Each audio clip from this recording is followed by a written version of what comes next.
Chiefs sweater there, my brother? The what? Oh, yeah. Where's your beanie? And also, are you wearing the pants, too? I didn't realize we had a sports fan on the cast. Oh, is this from your parents getting you a whole bunch of Chiefs gear for Christmas? Yeah. I love that. Why did this one?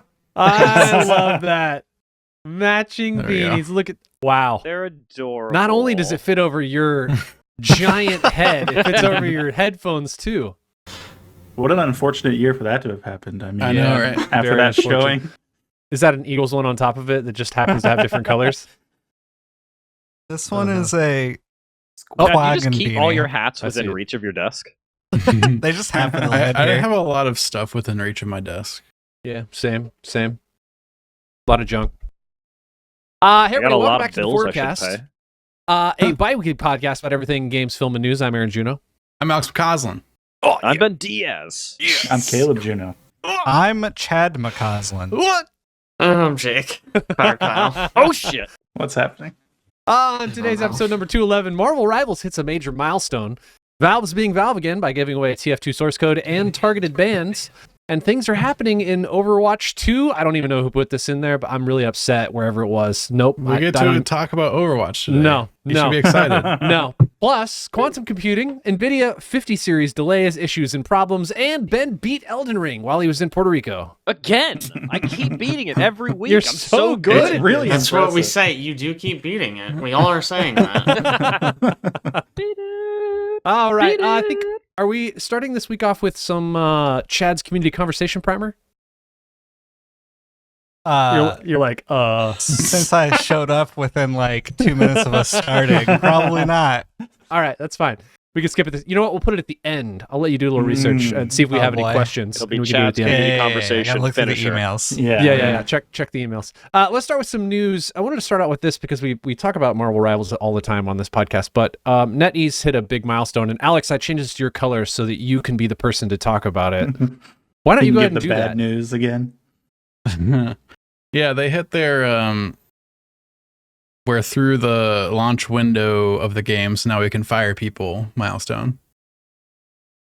Is what I understand it to be. That's part of it. Yeah, they laid off like their whole Seattle division is like all their Americans that were on staff pretty much. From what I understand, it was like a support / R&D group that worked on level design and mechanic development and stuff like that.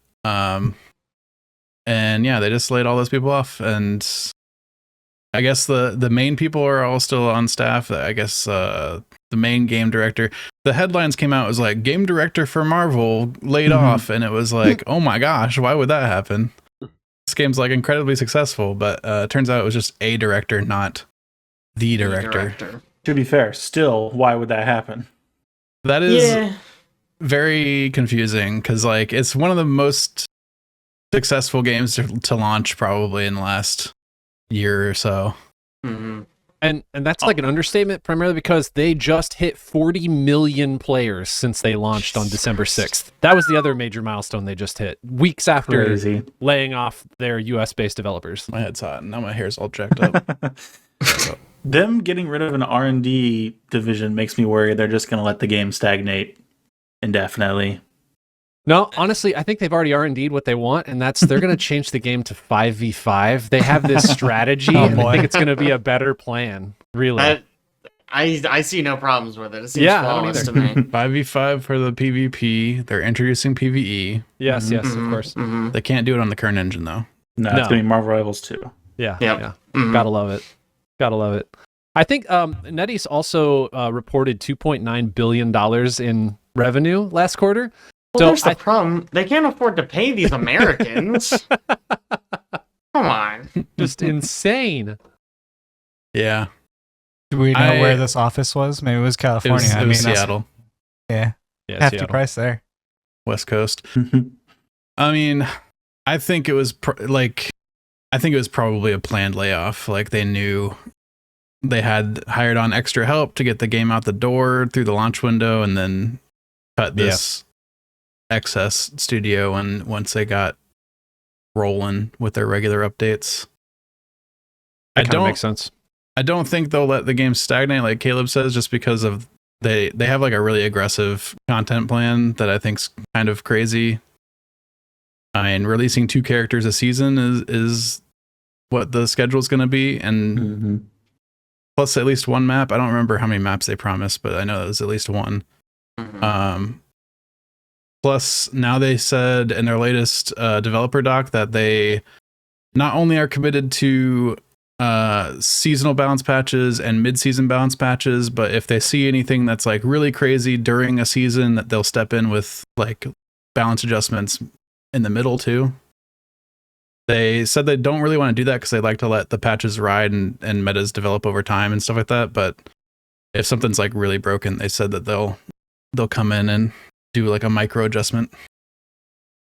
Fair enough. So they seem to be pretty on top of keeping the game alive and excited to keep on adding stuff. With 40 million people playing this game. Yeah. That's crazy. One other thing I wanted to note in news, Microsoft announced today their Majorana 1, which is their new quantum computing chip. I don't know if you guys follow anything with quantum computers, but this is really interesting to me. They one of the things they talk a lot about in quantum computing is the real issue is inaccuracy, because the way a quantum bit or a qubit works is it's both 1 and 0 or somewhere in between all simultaneously.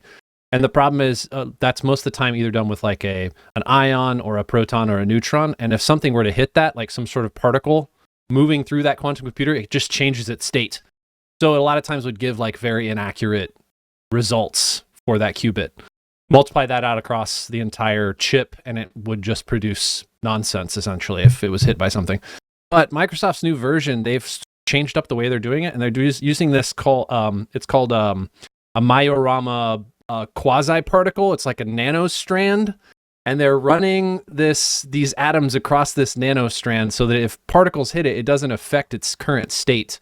It looks like a blip, which means they can almost guarantee accuracy on the qubit itself, or on this quantum processor itself for each of the qubits that they're using. So what that means for quantum processing is that their expectation is we will have actual quantum computers within 5 to 10 years, not 20, like we've been really seeing, which means we're going to have to speed up dramatically our process of resecuring our, the ways that we secure end-to-end transactions for everything that we do digitally, because quantum computers can just break that down almost instantaneously. Yeah. Well, the good news is I don't know if we're going to make it 5 or 10 years. I think we've got 2, honestly. So Get my hopes 2 up. good ones? Yeah. Yeah. I didn't say good ones. Oh, sorry, just I said 2. 2. Just 2. I saw. Two. Do you guys We're get those alive. like videos where you feel like you're scrolling and like there's just another thing that's popped up? Like I saw a fish. It's like a deep water ocean fish that just appeared on the beach in Mexico. And then I saw another video where it was like 100 beached whales on some remote island next to Australia. And I'm like, all right, these are all signs. Happens, man. Anyway. I think quantum computers are probably magic. That makes sense. Yeah. I They heard do that. I read that actually in an article. They do seem like science fiction-y. When they try to Very explain science. it. You explain, and I'm like, okay, that's actually science. And then you're like, yep. And I'm like, it sounds fake. There's a really good illustration where they show the qubit and they show it has like a pointer and it's moving between 1 and 0. And when a proton hits it, it just goes haywire, or some particle hits it, it goes haywire. And then they change and they're like, well, Microsoft's new version, we're actually going to take that and flatten it and stretch it over a nanostrand. And so now it looks like a wave. Yeah, I think I always just get lost when they're like, it's a 1 and a 0 and both at the same time. Yeah, And I'm that's like, kinda where I'm stuck. No, I'm gonna, no. Like, how could it be both? I don't Because here's the thing, understand. the way you just described it going up and down, that sounds like it's switching between 1 and 0. Well, it's which I always get that. Yeah, it's like always in all of those states simultaneously. No, that's where the I magic think it comes in. has to do with how you figure out what it is. How you measure what it is determines what it actually is. And isn't there stuff like with you can entangle them and then have them in 2 different places and they just like know what the other one's doing?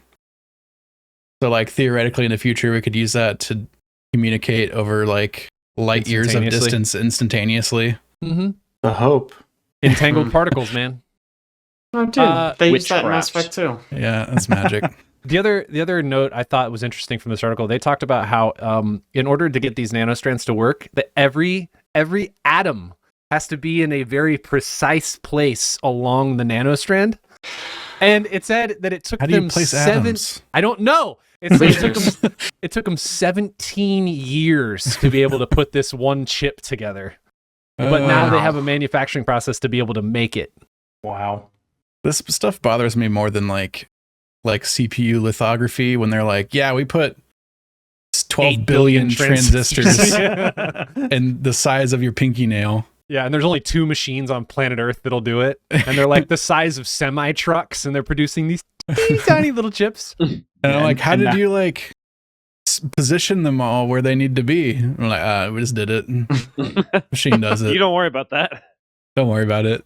Wild. Now It's we're proprietary. manipulating a single strand of atoms. It gives this. I will say, it gives the same vibes as like, how did you build the AI? Oh, we told the old AI to build a better AI. Yeah. How'd you build that one? We told the old one to build a better one. Wild. Let's move on to some video game news. We should start with Sony's State of Play. I don't know who's purple. Is that just everyone? We put an Yes, everyone sir. color, It's group. not Group. in WHYBPL? What are we doing? I don't know. It's chaos out there. Jeez. Several of us were involved Chaos in this week. Yeah, but I don't know what we talked. I don't know what we've shown. All right, I was well, drunk the whole everyone time. simultaneously introduce Sony State of Play since it's all of us. All And right, so go. Borderlands 4. All right, so All right, Sony so State of Play. Sony has this thing Borderlands called 4, the the State most of Play, important thing they and showed. that's all I last know about it. Wednesday. Yeah. Darwin's Paradox. Yeah. I've said good? everything I know about it. I'm done. Borderlands, we were all watching it and we were all kind of like, do they really need to make another Borderlands? But then by the end of that trailer, I was like, I don't know. Could be okay. I'm still in the "do they really need to" That's category. Well, you don't like any Borderlands, right? I liked 2. Borderlands 2 2 is of good. them, or just number 2? Number 2. I liked Number number 2 is the best one, in my opinion. But I mean, I agree. Caleb, we played through the whole pre-sequel. Did you hate it the whole time? No. It was okay. It was not the okay. whole time. Just most of the time. It was okay. Damn. Now, here's the thing, Caleb. Would you have liked it more if Jake wasn't playing with you? Yeah, I mean, you just played it obviously. solo. Yeah. that's Okay. fair. Okay. Yeah, that's well, fair, then that's you fair. can't blame the game for that. There was like a lot of movement stuff that I was liking what I was seeing, Mhm. grappling hooks and Yeah. things like that. Yeah, you can slide, grapple. They added swimming. Wow, all new concepts for video games. That's crazy. I'm like, Wow, why- yeah, I agree. Borderlands It didn't need really, games are swimming. pointless unless Yeah. if they reuse any concepts from other games. I mean, sequels continue to be like, how do we make it better than the last one? I don't know, add a grappling hook. And I'm like, Yep. yeah, good job. You Grappling did it. hooks kick ass. Like, I don't know. They're just good. They're good. It's not like swimming where you just add and it's like, wow, this sucks. I don't know why you put this in here. Grappling hooks are cool. Even when they suck, they're cool. Probably the most exciting thing from the show was the Liza P Yes. DLC announced. Liza P Overture. Overture. Oh, I did not And know yeah. this. Tell me about it. It is a prequel DLC. Yes. It Weird. takes place I'm not very long before the main game, but it takes place like during the uprising, right? The robot uprising, yeah. Oh, interesting. Mhm. That's exciting stuff. I'm very excited to exercise my P organ again. Yes. Right? Is they showed off P some organ. cool new weapons in the trailer as well. If anyone else remembers any, please speak up. The only one I remember is the bow and arrow. Very Which was cool. really just notable to me because I saw it and I was like, oh my god, that's like an actual ranged weapon. And before you use it by just whacking people over the head with it. Yeah. Yeah, I'm worried that it's just like Claws. gonna He had suck. claws. Oh, there were claws. It's like- I remember being very excited for the claws. Yeah. Snowy. It's cold. Mhm. Yeah. Yep. We know very little about it, honestly. Yeah, we don't even have a release date for it. Yeah. This Nah. summer, I think, is what they've said. But I They think showed I a would. Gunblade. I think play No. anything that they made. Prequel, sequel. I mean, I loved Yeah. Liza P. And yeah, stuff in I that did as well. where they try to take an existing universe and really just twist it into something unique. Very fun, very Mhm. interesting.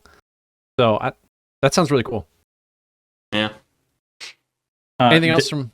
Dave Go ahead, the go ahead. Diver is getting the weirdest crossover like It's not the expansion thing. weirdest. It's pretty weird. It could be weirder. Yakuza. It's getting a Yakuza. Well, I'm sorry, Like a Dragon Thank crossover. you. Wow. Like a Makes sense. Dragon. Where does Like a Parallels. Dragon take place? Hawaii. Correct. What does with Hawaii pirates. have? Fish. And you know what Yakuza is?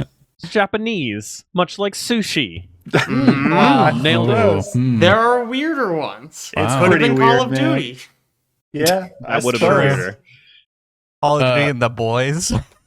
Some interesting context leading into this event. They didn't announce it until the day before, and also it was rumored that it was coming up because it's like the 10th anniversary of Bloodborne, and they just DMCA'd a bunch of Bloodborne fan stuff leading right into this thing. So everybody's like, oh my gosh, they're going to announce Bloodborne Remastered or New Bloodborne or something. And so the remaster they decided to announce at this event was Days Gone. Yay. Days Gone Remastered. What The one everybody was everyone's been clamoring waiting for. Everyone loves Days Gone. Why? I don't understand. Who asked for this? No This one is game's the answer. also No one. like a few years old, right? Like what are we doing? It's a weird choice. I don't even think it did well on first launch. I'm not sure why No. they would want to Nope. relaunch it. Wild. It Before did poor enough Bloodborne 2. that they like killed plans to make a sequel and like kind of killed that studio as a result. Yeah. But then everyone was so excited for that Deacon St. John fandom. You know? How to get him back in there. The zombie hordes are bigger now. Oh, look out. The claim to fame for that game was big zombie hordes, and now they're even bigger. So That was the problem. People saw him and they're like, I mean, that's pretty big. it's pretty Could be big, bigger, but though, I guess. Like a little bit bigger. could be more. I don't know.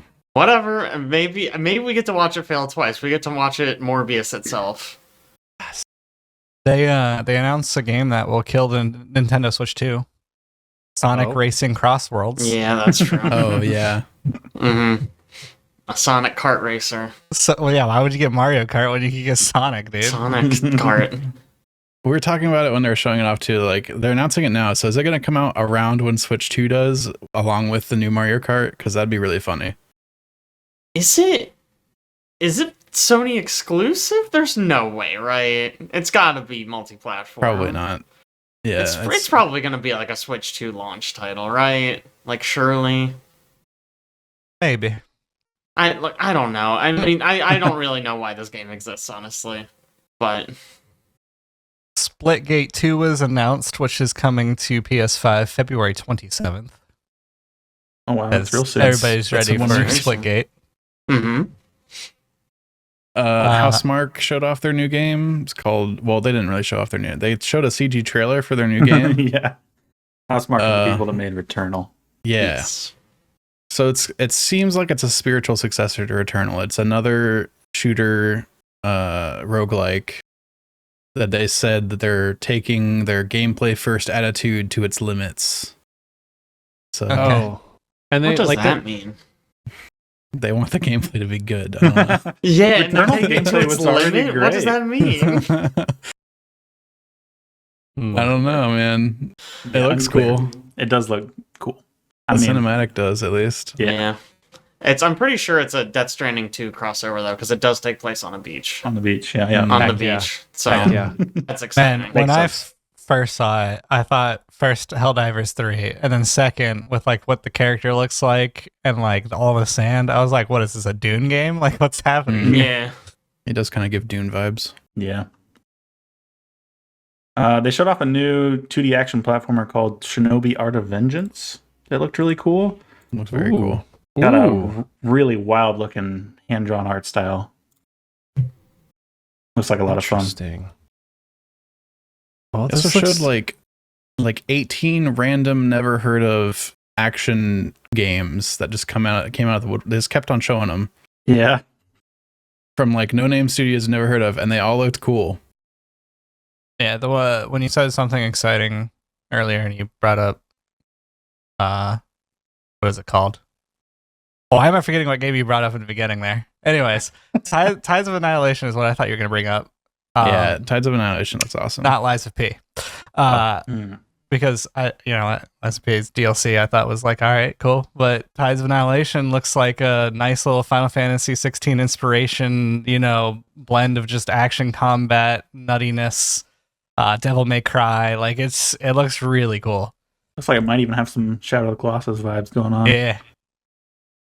Looks really cool. But Glow Studio, Eclipse Glow Studio, is that one of the no names that we're talking about? I don't know who they are.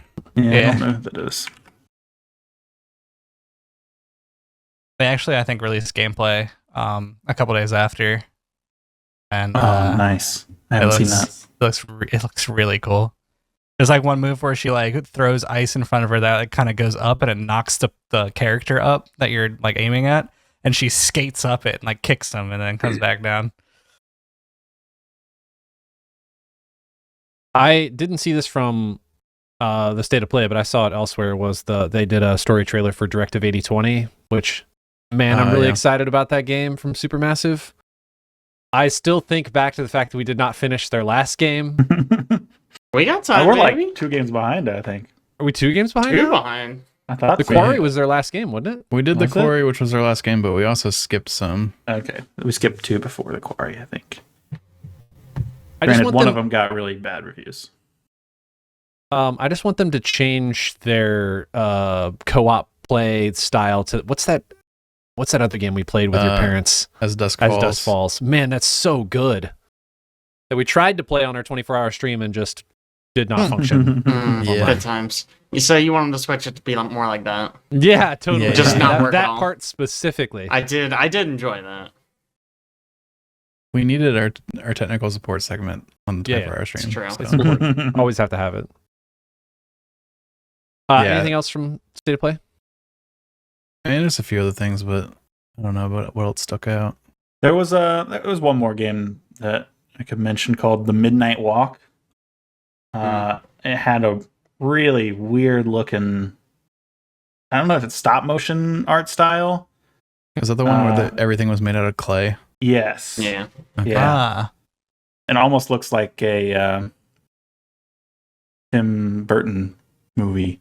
Didn't they call this a cozy horror game? They did call it that. And then they showed the trailer and it was the most horrifying thing I've ever seen. It's it looks cool. The art style is just so wild. Yeah. Why are we forgetting the most important thing? WWE 2K25. Right. Finally. It's got PlayStation Home now. It does have PlayStation Home now. Every game needs PlayStation Home. Oh, God. We're getting that March 14th. We're about to see some creations. Hell yeah. Heck yeah. Bring back Krampus. Krampus. So his name's slightly come on, wrong. Caleb. Krampus is copywritten, obviously. Cool. Touch base on a couple other things in video games. I'm not excited to talk about this, but Alex, I guess we'll do that for your sake. Overwatch 2 Spotlight. Oh, yeah. So they kind of hyped up this event a month ago, and it just happened recently where they kind of showed off all the new stuff they've been working on that's coming to the game. And this is where we start seeing competition in the space kind of pay off for Overwatch, I think, because clearly some of the things they're doing are in direct response to rivals. Really? A couple things. Loot boxes are coming back. So Wow. that's weird.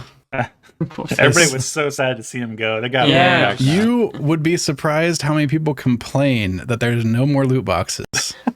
It's crazy. Why? They did say there's going to be no way you can purchase them. You can only earn them for free.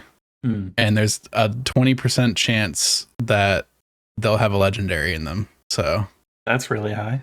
Yeah. No way to People pay for them love right now. gambling. it's like, I think that's kind of maybe a response to people comparing rivals and saying like they give away a lot more stuff for free than Overwatch does. I mean, there were easy a way lot to of get it. skins. Sorry, go on. I thought No, you were you're good. You're good. I was like, there were so many skins in Overwatch too. Like literally, I remember they dropped like this emo Kiriko skin, and I was like, "Fuck, I want that so bad." And I look, I'm like, okay, can't get it with in-game currency. How much is it? It's like $20. I'm like, never mind. I'm uninstalling Overwatch 2 instead.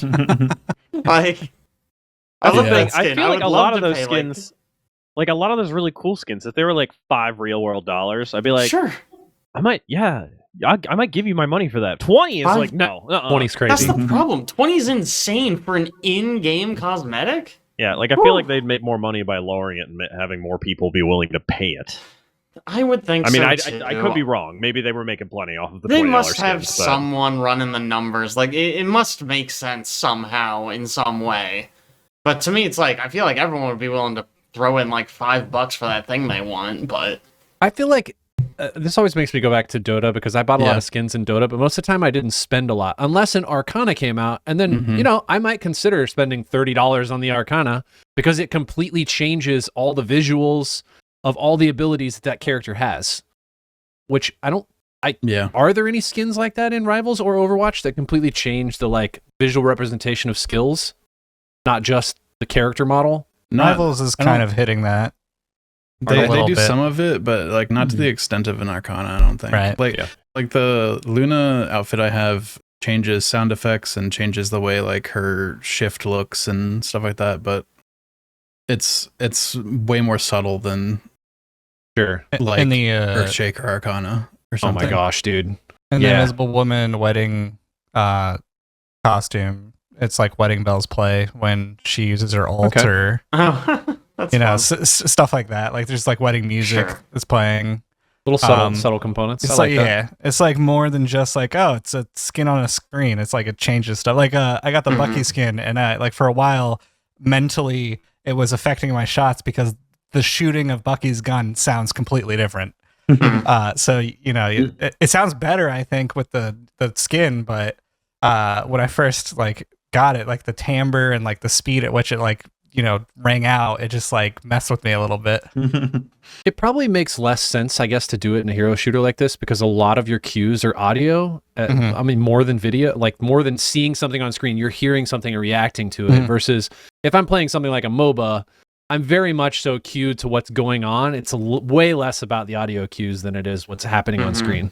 I also think, if I'm not mistaken, the sound effects and stuff don't change for other people. It's just for you. So your gun shooting off, like the Bucky change, like it's still going to be Bucky's gun sound when you're versing him. Like it's not going to be the new skin. Okay, that's good. That's good. Or the wedding bells aren't playing when somebody else sees the ult. They just, you know, hear her say the sound and whatever sound the ult makes, like that's what it is. Right. Just for you. That's probably a smart way to do it. Another thing that I think is like an emergency response to Rivals is they announced hero bands are coming. They just said this with like nothing about how it would work or any visual representation of what it would look like or anything. They just like casually said it's going to come at some point. So yeah, like I feel each like week there's going to be a character band that you can't play in comp. So I feel like that's the reason why I feel like this is like emergency response to Rivals. It's like they don't have anything worked out for it yet. They're like, oh, we want it to be unique to our game and not punish niche picks and blah blah blah blah. So they don't know what they're doing yet. They're doing something though. And then the other thing that's clearly a response to Rivals is in this new mode that I'm about to talk about in a second. They're going to give you the option to do third-person camera. Whoa! Crazy mains are freaking out. Weird. So, obviously, I bet that it was not a thing at all until Rivals was super popular, and they're like, we could do third-person camera in the new mode, I guess. So weird to go back and play Overwatch in third person. I don't know. Do you think they've never thought about it with like, we're trying to push skins in a first person game where you never see your own skin? Right. I wonder, I feel like there must have been conversations where it's like, hey man, let's give a third person option so you can at least see it. Yeah. Did they not have emotes that pulled the camera out to third All person? emotes pulled you out. Okay. But you couldn't, you know, that was it. That was your only chance to see your own skin. Then there's another set of changes coming that I think are clearly inspired not by Rivals, but they were clearly spooked by Deadlock last year. Oh boy. And I've been working on a bunch of stuff since that got really popular. I like this competition in the marketplace. I mean, yeah, Overwatch Good needs for a kick in the ass. So the first thing is this is already in the game actually with the new season that just started, is they added perks to all the characters. It's just a thing that exists in all the characters now. It's in comp, it's everywhere. You level up throughout a match and you get to select a minor perk, and then you level up more later and you get to select a major perk. Weird. What happens when you switch characters? You know, I don't actually know that. I'm pretty sure I've heard people talking about how it's also a preventative measure for counter swapping, because that's become a huge issue in Overwatch. That's the game, though. What? Thank you. That's what I was just thinking. It doesn't sound like a problem, really. Like, somebody chooses Spider-Man and Rivals, I'm going to more. And if they switch back to like Bucky, then I'm gonna be like, all right, let me choose somebody else. Like, it became like way more of an issue in Overwatch competitive, though. Like to the point where a tank would walk out on somebody and like the other tank would just go back to spawn and swap to counter them. And then that tank would just walk back to spawn and swap to counter them. And then the other, and that was like the entire game, because you literally just couldn't play against your direct counter. It's been a big issue for a while. It just sounds like a balance issue. Yeah. Anything else? So instead of like, you know, nerfing and changing a bunch of abilities or anything, this could be another incentive to not switch. You get your perks, and that affects a lot of how you play. So like I have some for instances, like Reinhardt, you can choose while using barrier field, your passive regeneration triggers 50% sooner, or barrier field is healed for 100% of your fire strikes damage. That's like your minor. That's cool. Yeah. And then when you get to your major, while barrier field is active, use your left click to damage and knock back enemies, or you get charge damage grants temporary overhealth for 50% of the damage dealt. Bruh. So they 100% took all the perks from PvE and are just put them in the PvP. Yeah, I mean, for 100%. Sure.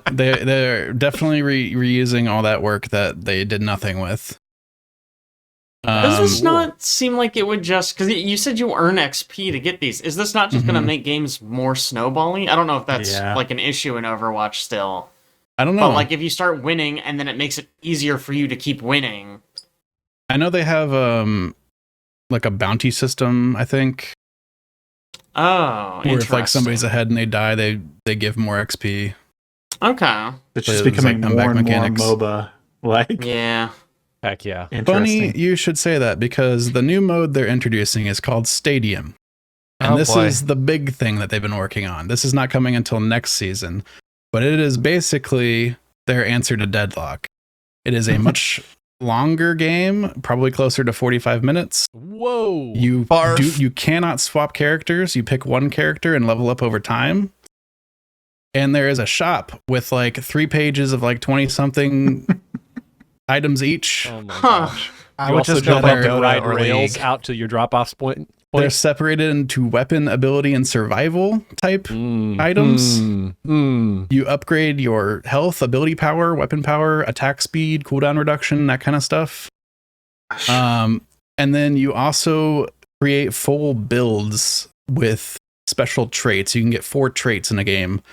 And if you lean those traits one way or another, you can basically like Reinhardt can build into his fire strike completely and like do a bunch of crazy stuff. Like there's a trait where if you cast fire strike again within 2 seconds, it leaves like Torbjorn lava across the path. Oh. And then weird. Like triggers an explosion the first time it hits an enemy, dealing 20% of the damage near the impact area. Every 3 swings of your rocket hammer burns a target for 30% of weapon damage over 2 seconds. Like all these special powers for everybody. And you can create builds. And the game is a best of 7 played over a bunch of different Overwatch maps with like shorter duration rounds of normal like Overwatch game modes. So it's not like lanes and creeps and stuff like that. But it's like a MOBA take on an arena shooter almost. MOBA payload. So is it? Sorry. So what are like the objectives? It's like King of the Hill maps. Yeah, or it's like playing normal Overwatch. You'll get like an assortment of modes and maps. So this is like if I decide to play Overwatch 10 times in a row without changing characters. Without changing characters, and you level up your character over time. When you put it that way, it sounds awful. Interesting. I'll be intrigued to hear how that goes. It's like the whole draw to Overwatch is like I can switch characters in mid-game. Maybe I'm locked to healer or locked to DPS, but I can still in that category swap between the characters. But they're just like, nah, you are now Mei for the entire game. Can you imagine starting the first match and seeing a Mei on the other team? Like what if you get counterpicked round 1 and then it's like, well, fuck. Sucks to be you. You pick Pharah and they got an absurd Widow. I think the idea is that you would build into countering your counter. I guess. And I guess that can happen. Well, but if you just are losing from the beginning, can you build into countering your counter? Because they'll just build to kill you faster than they're already Widow killing and Pharah is like the perfect example, right? Because what do you do? Yeah. The answer is usually switch off of Pharah.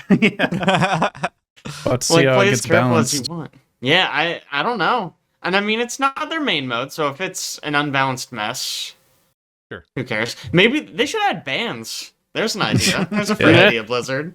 Put bans in. So yeah, this mode's not coming until next season. Is probably going to be like April.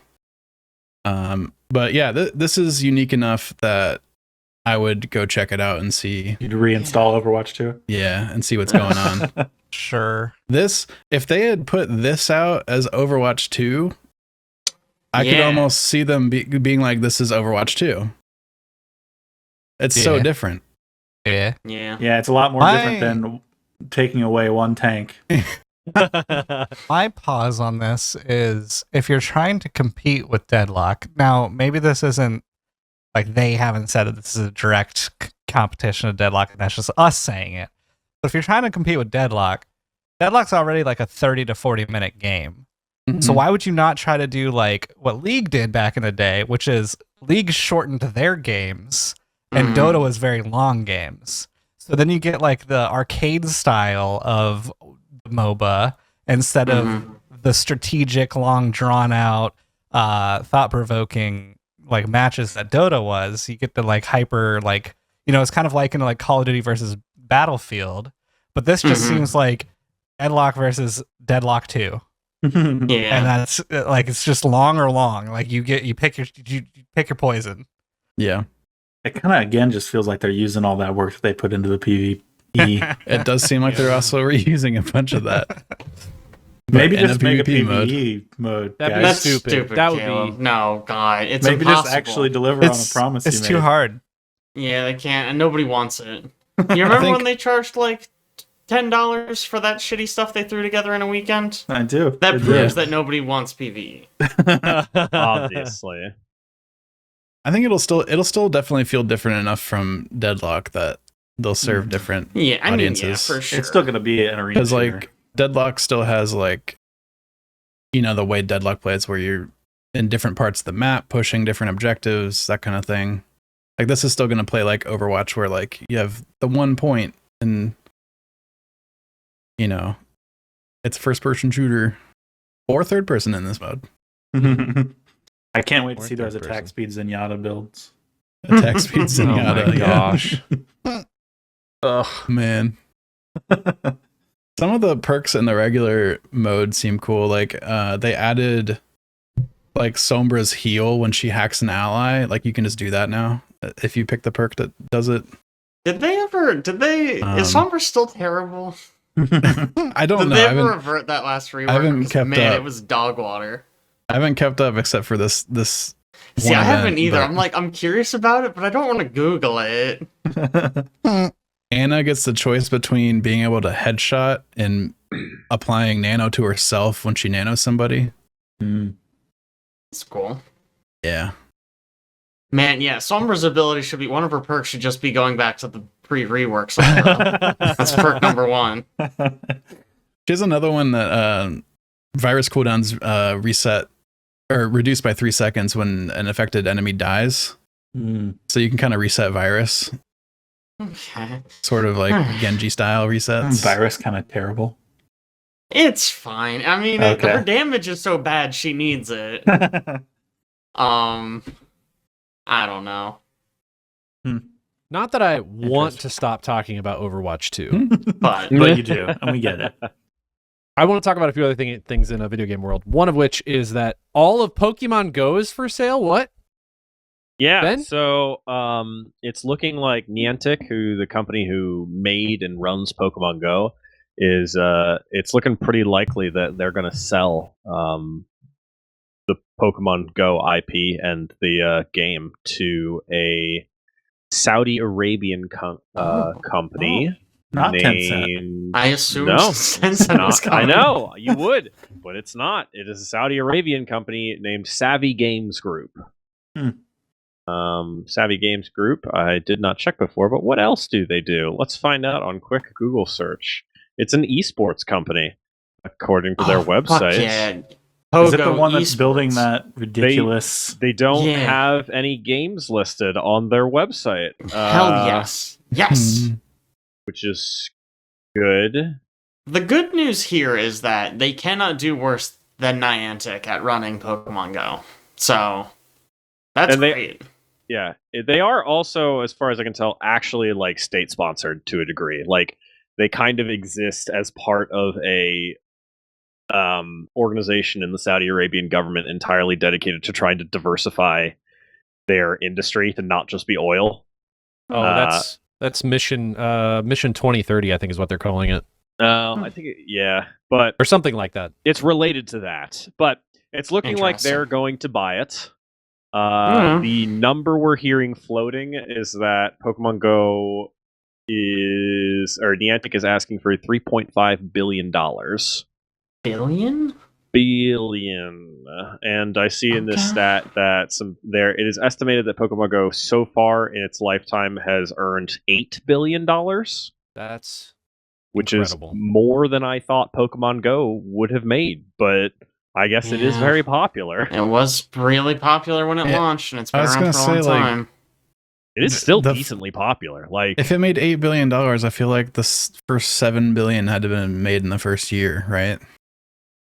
It's like most people that play that game, don't play it anymore. Like everybody played it. 1.3 in 2020. There's still a pretty big community. I mean, speaking from on like their like monthly community days, like we'll do them sometimes, and still like wild. If you show up to like a mall on one of those community days, you'll see a solid people. like 70% of the people in that mall are walking around playing Pokemon Go. Like it is crowded just from Pokemon Go players. That's because if you show up at a mall any other time, there's no people there.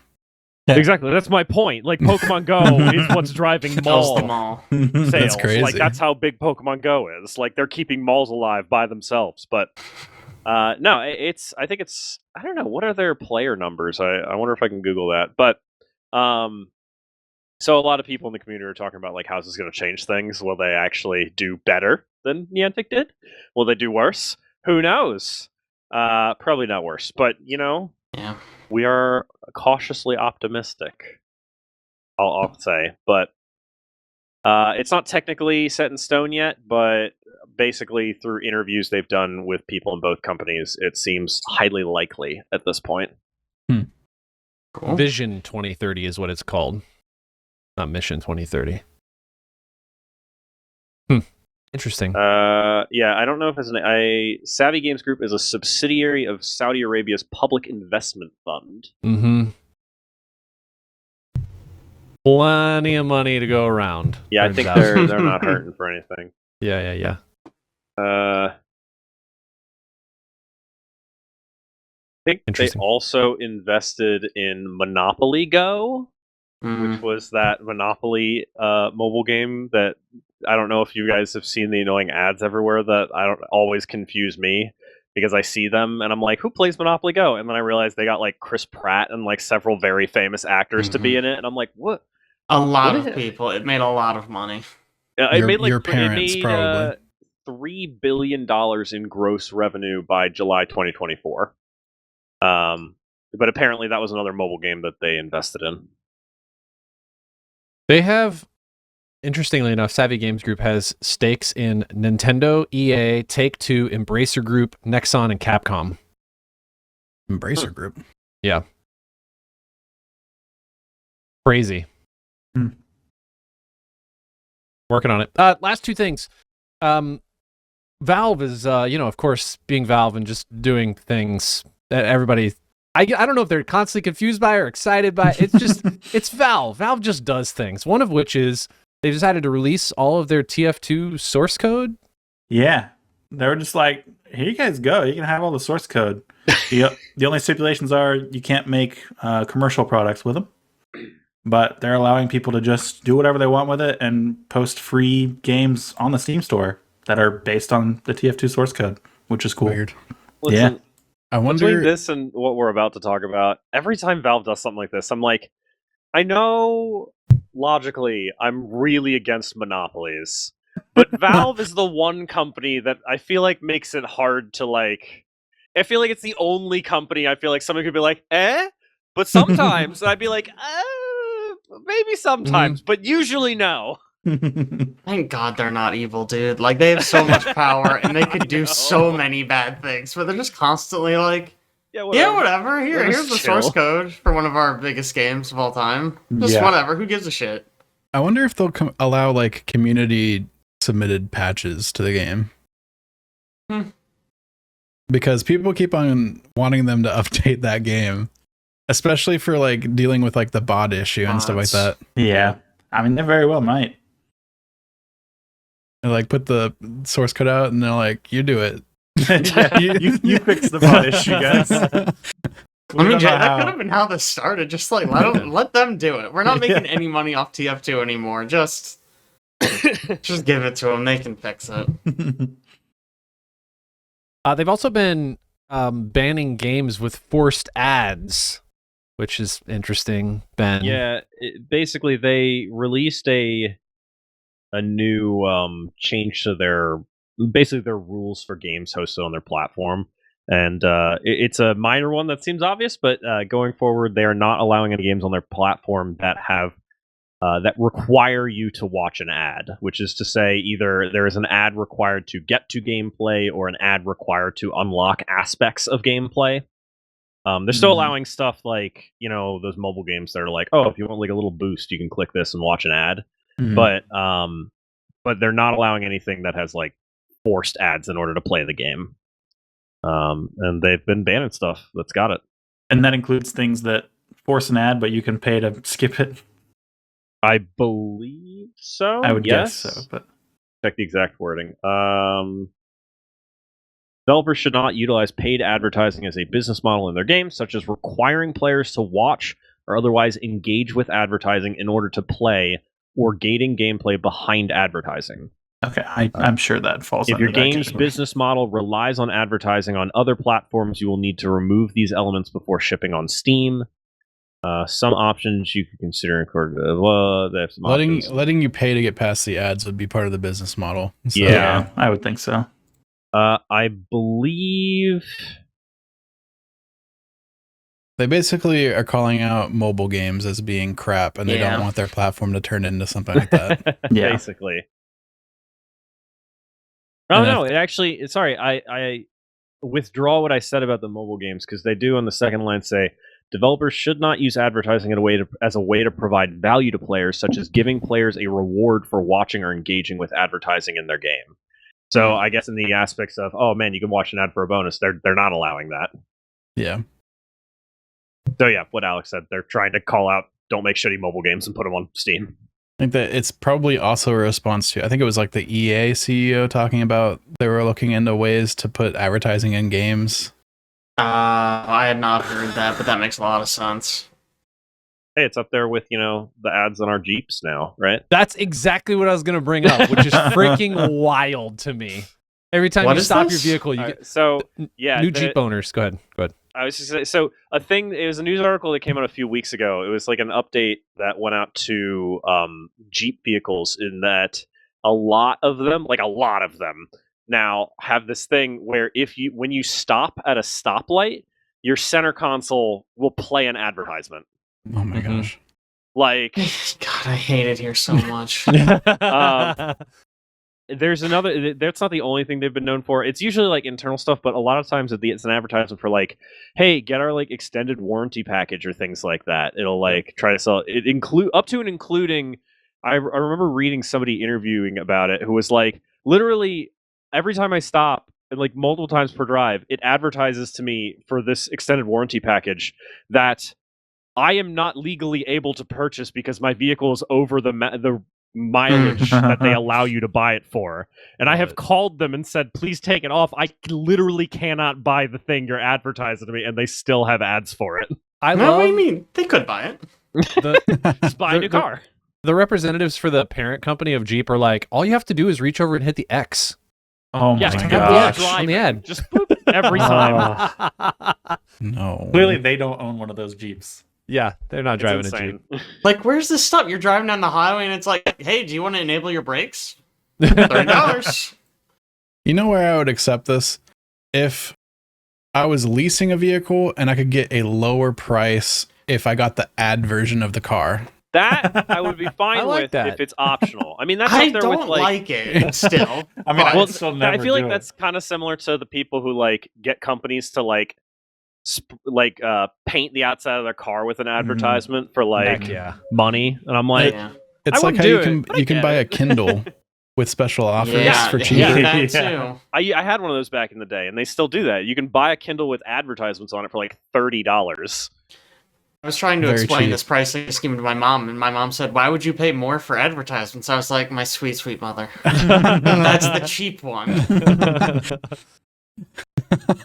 Isn't it like a distraction to have ads playing in your car? For Isn't sure. that bad? think. Shouldn't that not happen? Yeah. You would Yeah. think it'd be like illegal or something. You can Well, get I think people they to run it run at because you're red stopped. lights to avoid Yeah, those I think they get ads. around But it by you only still doing it need when to you're look stopped. at like what's happening. You're Yeah, I still mean, driving. I can't even connect my Bluetooth to my phone unless the e-brake is up. So like, Yeah. Like, come on. The article I was reading, people were talking about like, imagine you drive to a stoplight and you look down to see where you need to turn next, and instead of seeing your GPS, you see this ad. Your next thought is, I'm just going to disconnect my phone and look at Google Maps on my phone because I'm not playing this game. Sure. And now we've led to more distracted driving. Yeah, Yeah. sure. Good thing you paid for I that mean- big screen in your car. I will say where my screen is in my car, I feel like I have to look way too far down to the radio area, and so I have actually disabled CarPlay with just for Google Maps, and I make sure it's on my phone, like where the like Up, you have it like mounted. yeah. Yeah. I have good news. These ads play even with your phone disconnected, so it's okay. One quick thing in stuff, we should probably talk real quick about NVIDIA's 50 series cards. All of the delays, problems, issues. I guess this could have gone in news, but this was more specifically, I've been trying to get a 50 series card. So, I showed up at the, Micro Center's, 8 o'clock open when they usually open at 9. It was the on paper drop. There was only like, I think 30 or 40 5080s and like 3 5090s. And so I missed it by like a couple hours. Instead of showing up at, I think 7 a.m., I should have showed up at 4 a.m. to get a card. And I was just not doing that. This was more of a like, let me see if I can get one. So I've been in the 3 different Discords and just kind of following along. And I saw that in the Micro Center Discord that they had stock in. So, I went down there today after picking up my car from the car shop because that's been a whole fiasco. And I walk in, and the thing that I really wanted to talk about was these people are the most antisocial. Like, you can't talk to them. I literally talked to a dude's back asking him questions about the 50 series card. And the conversation went like this. Hey, yeah, so I'm hearing rumors that you guys got 5080 stock in. We got 11 in, 11 out. Oh, cool. Is there any information on, if you guys are getting more 5080s or anything? No. All right, well, thank you for your... And then he already is like pulled away by somebody else asking. I'm like, what am I not here? Like, what is happening? He knew he wasn't getting no commission from you because you were looking for a card that went there. I hate that structure at Micro. It's so dumb. When you pick something up off the shelf and they're walking around with their little stickers, they're like, hey, I put a sticker on that. I'm like, you didn't even talk to me. You didn't sell me this, sir. So apparently, one of the things I left out in that conversation is, I asked him if there's people still lining up out the door each morning, and he was like, "Oh yeah, there's people camping out still all the time." And when I say he said it, somebody else told me, because for some reason this guy just was not talking to me. But there's another guy there that was somewhat talking to me. Basically said I was wearing this attire, and he was like, "You look like a hacker." Like, okay, buddy. Wow. So I get out of my car and I call it Best Buy because, Best Buy's been having these random drops from, I'm in different Discords. One of them is called Stock Drops. So Best Buy keeps having drops happen.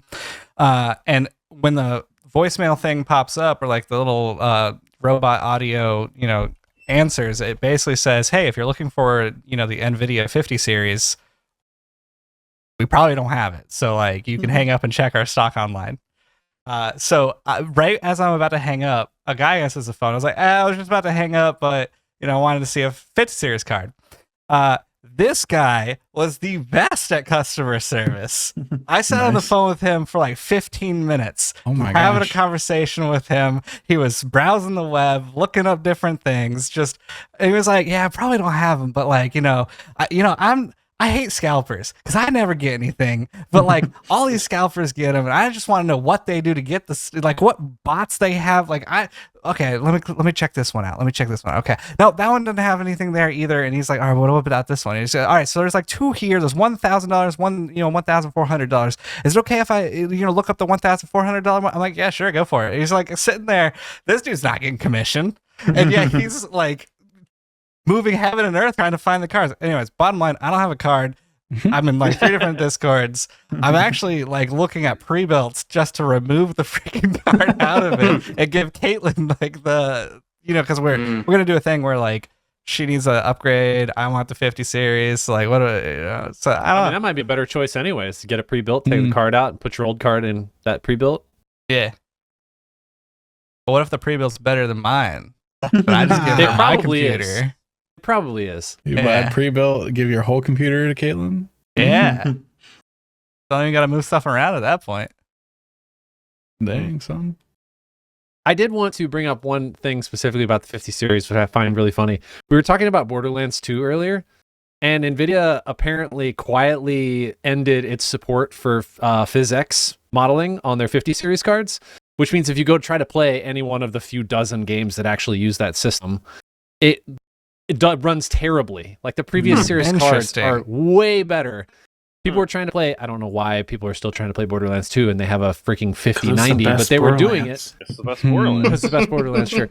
And apparently it was just absolutely maxing out their CPU, and the card was like barely doing anything because it can't do any of the PhysX computations because they've disabled support entirely. Weird. Why they would do that? Don't know. That's crazy. Yeah. I think one of the Arkham games has PhysX in it. I guess this is just kind of like that backwards compatibility thing that like PlayStation also did, where they're just like, nah, like, yeah, none of the games anymore. I think seeing PhysX pop up literally every time I install a new driver has conditioned me to think that it's just in way more stuff. The first 3 Arkham games, I'm counting Origins as one of them, have PhysX. Man, that's sad. You better play those before you get 50 series games. Yeah. Yeah, a lot of Assassin's Creed, Tom Clancy, Warfighter and Warfighter 2. All 3 of the Metro games. Oh, dang. Yep.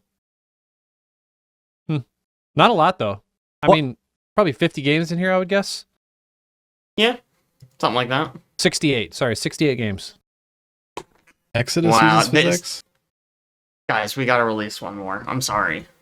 Put one more out there. But here's 68. My question. It does. That's crazy. About the 50 series. What is the benefit? Because Alex and I were kind of talking about this earlier, where this is like, we're no longer in COVID. Like, why is stock so limited? Like, it doesn't make any sense.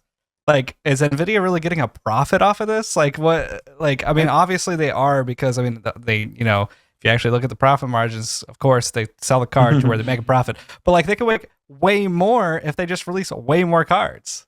Yeah, but I bet they're so focused on just producing chips for AI that they could care less about the consumer graphics card market. And they're like, you know That what? might be the case. Keep people happy. We'll release X number of cards so we feel like it's a profitable amount that's not like too much production, but also not like so little that we're pissing people off. And scalpers do what they do and whatever. That's the thing, is if you look at any of these Discords that I'm in or the Reddit posts that I'm reading, like they're already like, there's a bunch of people that put the meme of like first time, and it's like the guy, you know, the news. Yeah. But yeah, it's, people are pissed because they're just like, what, like all the scalpers are grabbing it, and like, you know, Micro Center supposedly is supposed to be doing trickle release to where like if I showed up at 3, there should be a card there, because you want to make sure the scalpers aren't getting them all at the early release, but they're obviously not doing that. The 2 times that have gone, they basically have said that they've given them all away like earlier that day. So yeah, I don't know. This is the first time I've actually tried to get a card since the 20 series. So, you know, it's one of those things. This is my first time. 40 series would have been easier, but this is a lot more like it was when the 3000 series released. Yeah. Yep. The way nVidia produces their stuff is basically like everything's being made on the Blackwell architecture right now. Their AI stuff, their consumer stuff, everything. And they're like, they make these big wafers, or like, you're like the, you know, like this big. Audio listeners, I'm holding my hands next to my head, like record size, you know, or maybe a little bit bigger than that. And they cut those down into different die sizes for the different products. And I'm sure they're just like, do we want to sell $1,000 graphics card, or do we want to sell a $50,000 AI compute unit? Yeah. It's just with this wafer, like from a profitability standpoint, I'm sure it makes no sense. I would guess a lot of their consumer card market focus is just to maintain their stock price. Because if think about it, if they were just like, you know what, we're done. We're only going to produce these $50,000 a pop AI compute units. So many people would be pissed off, and I would assume their stock price wouldn't plummet, but they would definitely take a hit, and that would be bad for them. Yeah. I don't know. Well, anyways, a lot of people are saying that this is all just paper release, and maybe we'll see a bigger release in the coming months, but maybe. Fingers crossed. You guys know what time it is? WHYBPL. WHYBPL. I think I left Sworn and WHYBPL. I think I left Sworn and Citizen Sleeper up here, unless we were going to talk about these again. Sworn is new. I didn't know. Like, I was the one that put this in earlier. I didn't know Citizen Sleeper was something that you guys had in there last time or this time, or it was last time. I'll talk about it again because I just finished it. But I can do that. Go ahead. No, when I go. Let's talk about the group games first. Sworn. Yeah. Sworn wants to take. Man. Everybody. Sworn. All right, all at once. 3, 2, 1, go. It's a roguelike. So Sworn is a co-op. first-person shooter MOBA, and Sworn is a It's- Hades like. Yeah, imagine if you took Hades. Yep. That's the end of the team. That was it. Yeah, it's Hades. You could put it in like a King Arthur setting. Here's the thing. Sure. You say King Arthur setting, I don't know what any of that means. That means Knights of the Round nothing Table? to me. Yeah, Knights of the Round Thank you, Table, Eric. you know? There's no different round table. characters. There is I a don't round know table who at these some fucking point. people are. They're not the Greek gods. It's like, oh, here's the water lady that King Arthur hung out with a bunch. I'm like, oh, cool. Fuck yeah, love her. Love the lake lady. I don't know, man. The theme does absolutely jack shit for me, personally. Yeah, but the gameplay. Yeah, I don't think I care about the theme either, but the gameplay's fun. It's Hades. Yeah, it's up to 4-player co-op Hades, basically. There's a lot of I shouldn't say a lot. There's some interesting interaction between player abilities and what your level ups can do for you and your team as you're going through. It's in early access still right now. Yep. It's supposed to be out this summer, I believe. They actually just came out with an update today. Nice. You can like coordinate builds and stuff. Like everybody starts building stun, and then suddenly everything's getting stunned super fast because everybody's applying stacks of stun. Stuff like that. Yeah, one of the builds is going to be less effective for us because of the update today. We all went chill one time, and everything was frozen. Just any boss that we got across, just frozen instantly. Bosses now have 25% resistance to chill in addition to weakness. They thought that was a little broken, which it was. It's pretty strong. There's 4 different characters, and within each character there's 4 different weapons you can choose specific to those characters. And 4 different spells, yeah. Also 4 different spells. So far my favorite is the claw guy. He's just a little, what is it, the Wraith or the Spectre or something like that? Spectre, I think is right, yeah. Yeah, and then he has claws, which you can upgrade with water. If you go into the weapon, you can upgrade the weapon. Each weapon has different upgrades, and you can flip a primary stone over to change functionality. So I have the one where if I use a heavy attack dash and I hit somebody, I lose 5 health. But then for a couple seconds after, if I use light attacks, I gain the health back, 1 health each hit. So as long as I get 6 hits on something after I've dashed through, I'm good. Or at least 5. I'm good. So that's a really fun build to play. High risk, high reward. A surprising amount of gameplay variety. If you think about like how many weapons are in Hades versus this game, kind of nuts. I would say that it's probably like comparing the weapons to classes and the whatever they're called in Hades that like changes how a weapon works to like the weapon aspects to like the weapons. Maybe aspects could also be like what you level up with the water and Sworn. That might be a closer comparison. So maybe it does have a lot more. So surprising amount. Like when we first realized there was 4 unique weapons for each character, I was like, oh, that's a lot. The 2 things that stand out for me so far that I don't think I like are the pace of unlocks. I think are a little slow in this game. Oh, really? Yeah. Primarily not like unlocking characters or weapons, but unlocking all of the tree. All of the devotion tree especially, but yeah.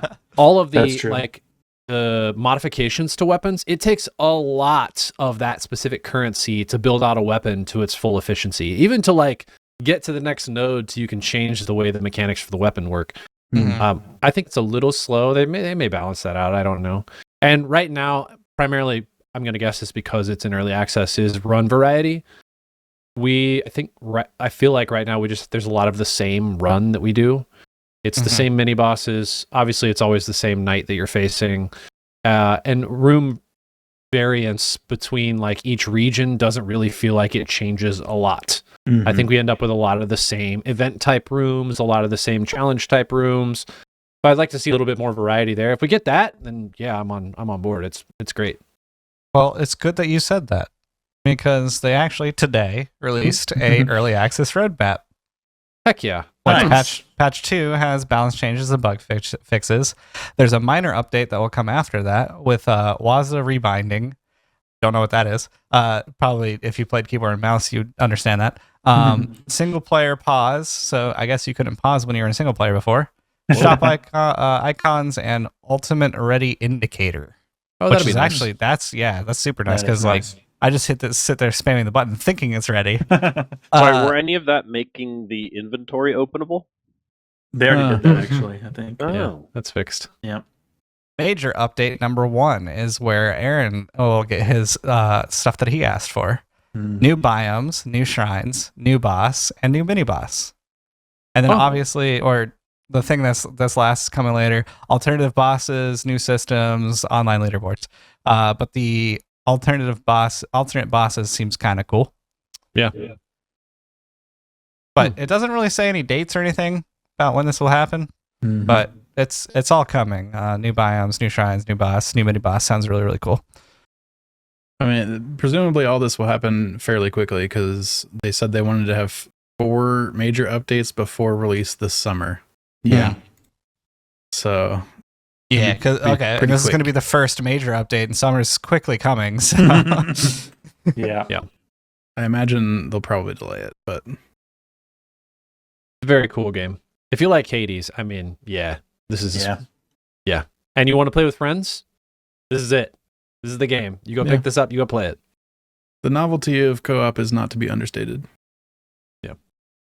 It's like we played the Shape of Dreams game that we talked about on the podcast like last week or the week before, or last podcast. Anyways, I did not like that at all. I thought it was boring.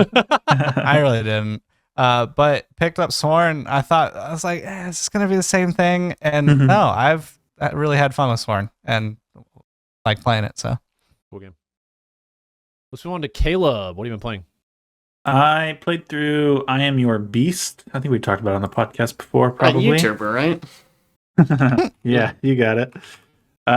It is a first-person shooter, shoot with like Hotline Miami kind of game, where you're going through these various levels and everything is a one-shot kill, essentially. And you don't die nearly as fast as you do in Hotline Miami, but you still don't survive that long. But it's a lot of getting through a level as fast as you can to try to get those highest rankings, and there's additional objectives that you can try to play through, like kill every enemy on the map or activate all of the laptops or something.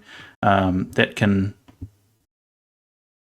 just additional objectives that you can play through if you want. And there's also a story, a pretty decent story that plays out throughout these missions. Surprisingly good, I would say, on the story. It just plays out in almost like audio logs in between levels, essentially. But it's pretty interesting. Cool. A lot of fun. My real question is, can you throw your gun when you're out of ammo? Yes. Okay, good. Trying to shoot it if you're out of ammo, I think just throws it. Love it. And you can also Love just choose to throw it at any time. That is why every game Great. should have that. That was the best thing Hotline Miami ever gave us. Yeah, There's it's also great. plenty of other stuff to throw. Yeah. Bear You traps. You can just huck a Always bear stuff trap to at somebody. Yep. I do like that. I like that a lot. Right? You can throw claymores at people. It's good. Throw The knives. sword or the explosive? The explosive. But you can also throw knives. Okay, great. So, you know. Like little claymores. Yeah. Mini claymores, also And known as it's- knives. A lot of the missions are all about using the environment to kill people faster because the different ways you kill people reduces the time that it's taken you to complete the mission.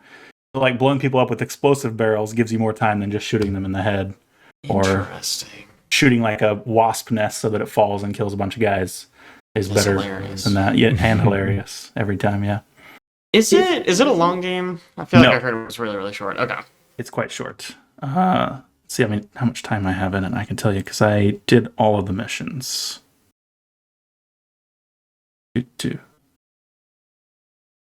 10 hours, almost 11 hours to Wow, that is fully actually complete basically all of them. that's longer than I thought. I thought it was like a 2-hour experience. Is that S ranking everything, or is that just? That's S ranking everything except for the like super hard section of missions that were added right. really late. Because you're not a gamer. They're Not a capital dude, they G. are insane. Yeah. They're so hard. The final achievement in the game is just completing all of those. There's S ranks for all of the other categories, but for that one, it's just if you beat them all, you get the achievement. Wow. Yeah. Wow. Okay. They're really Man, I hard. gotta check this game out. This came out last year, right? Yeah. I think so. Yeah. Okay. Didn't make any of our game of the year discussion, but it sounds awesome. Overwhelmingly it's a lot of positive fun. on Steam. I'm excited to try it. On to you, Jake. I hope On this to me. is somehow Elden Ring Night Rain. It is.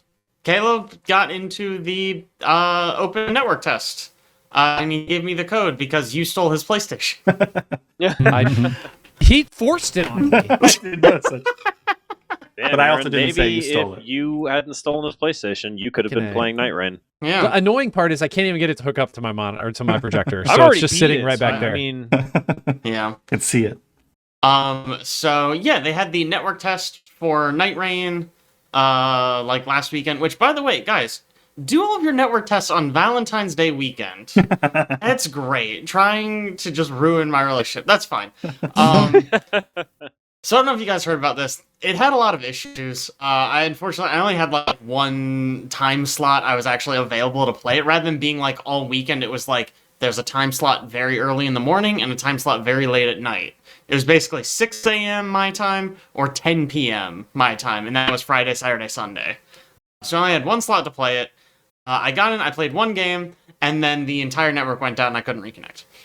I heard they had a lot of issues with the first. It's a good thing they were testing it. Literally, I mean, yeah, it is good that they were testing it, but it does mean I woke up early, played one game, and then went back to bed. Oh. Yes, that was disappointing. But it's cool. For anyone who's not familiar, you spawn into like a little area of an Elden Ring map. You and 2 other guys. You go around collecting runes, finding gear, fighting little bosses around the area. And then at the end of a short timer, a boss appears and you have to beat him. The whole time there's like a ring that's kind of closing, almost like a battle royale. And at the end, when it gets small enough, the boss spawns, you have to fight him. A few things, I feel like I learned a few different things. Number one, splitting up is not a very good idea, I don't think. It really feels like it's built for you to stick together, yeah. I kind of just like went and I was like, oh, they'll follow me, and they did not follow me. So I was alone. I died so fast. Another thing I learned, sometimes you run into a boss, not all bosses are created equal. If you run into a boss and you're like, wow, that's like a late game Elden Ring boss, maybe don't fight him. Like we ran into Loretta, if you know who that is. She's like a mini boss from a secret area at the end of the game. Not a secret area within a different secret area. Yeah. So we fought her for like half the time we had for the boss. Didn't beat her. Just the ring like closed enough that she despawned. Was like, well, yeah, we shouldn't have done this. We wasted a ton of time, died like 3 times each, and then got nothing for it. Yeah, it's interesting because you have to make sure you're going to be able to kill it in time before the ring closes, I guess. You just get nothing for all that effort. Yeah, it seems like if you're going to do a boss, you need to... It seems my idea would be the first time, because the idea is you fight the boss and then the ring goes back out and you have the whole map again to explore. I would think the first time, when you first get in, you basically, if you see like a big boss, you go, okay, big boss is there. Maybe next time we beeline for them so we have as much time as possible to beat them. That's just my thought. Obviously, that's just like a theory I'm working on. Another thing I wish I knew, there's a training area in like the hub area. Go there so you learn how to do your class's special moves.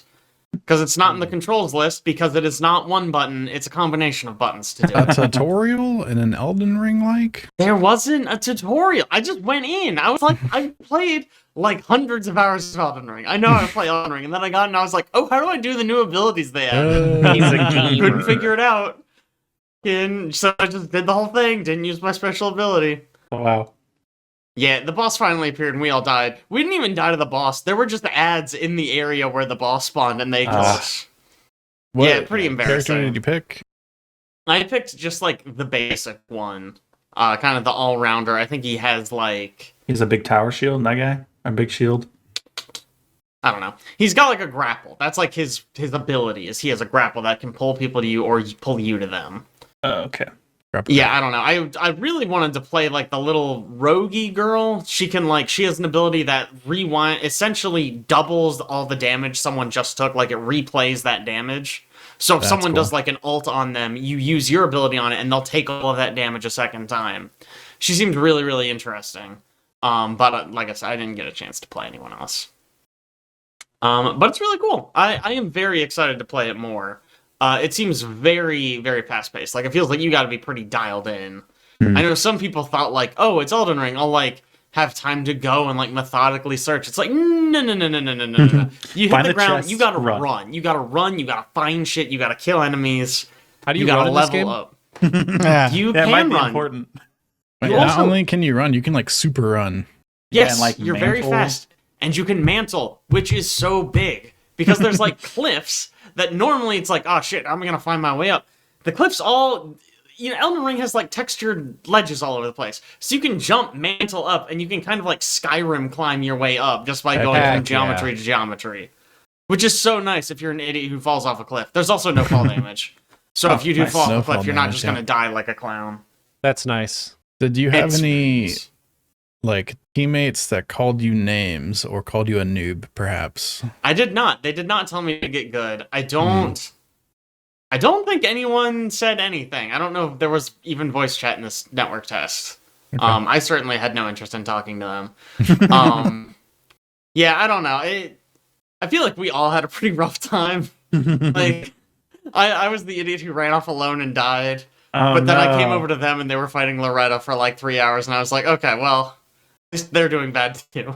Were you just dead the whole time they were fighting Loretta? No. Basically, so when you die, the way it works is you get like a new health bar, essentially. And the way they revive you is you hit your teammates, and when that health bar is gone, you revive on the spot. Mm-hmm. But if you don't, if it just times out, because there's a timer for it as well, you spawn at the last site of grace that you used. Ah, okay. So I just spawned at the last site of grace and ran to pick, because you have to pick up your runes when you die. Same thing as Elden Ring. You drop all your money where you stand. And I was like, fuck. That's literally all the money I had in this entire game ever. So I had to run all the way back to get it, which was a pain in the butt. It also means if you're dicking around outside the circle and you drop your runes, you might just be out of luck. Or you're going to have to run through like the damage zone outside of the ring to get your stuff back. Which is interesting. It's an interesting idea. The damage your teammate to get them back up thing is pretty cool. I was watching some people play, and they use like damage that they're gonna throw against the boss anyway to also hit their allies to get them back up if they go down close enough to the boss. Yeah, the guy with the wings has a move where he like slams down and does a bunch of damage. Yeah, and it seems like it hits a big AoE and can revive people like that. Yeah, I think it's an inspired revive choice.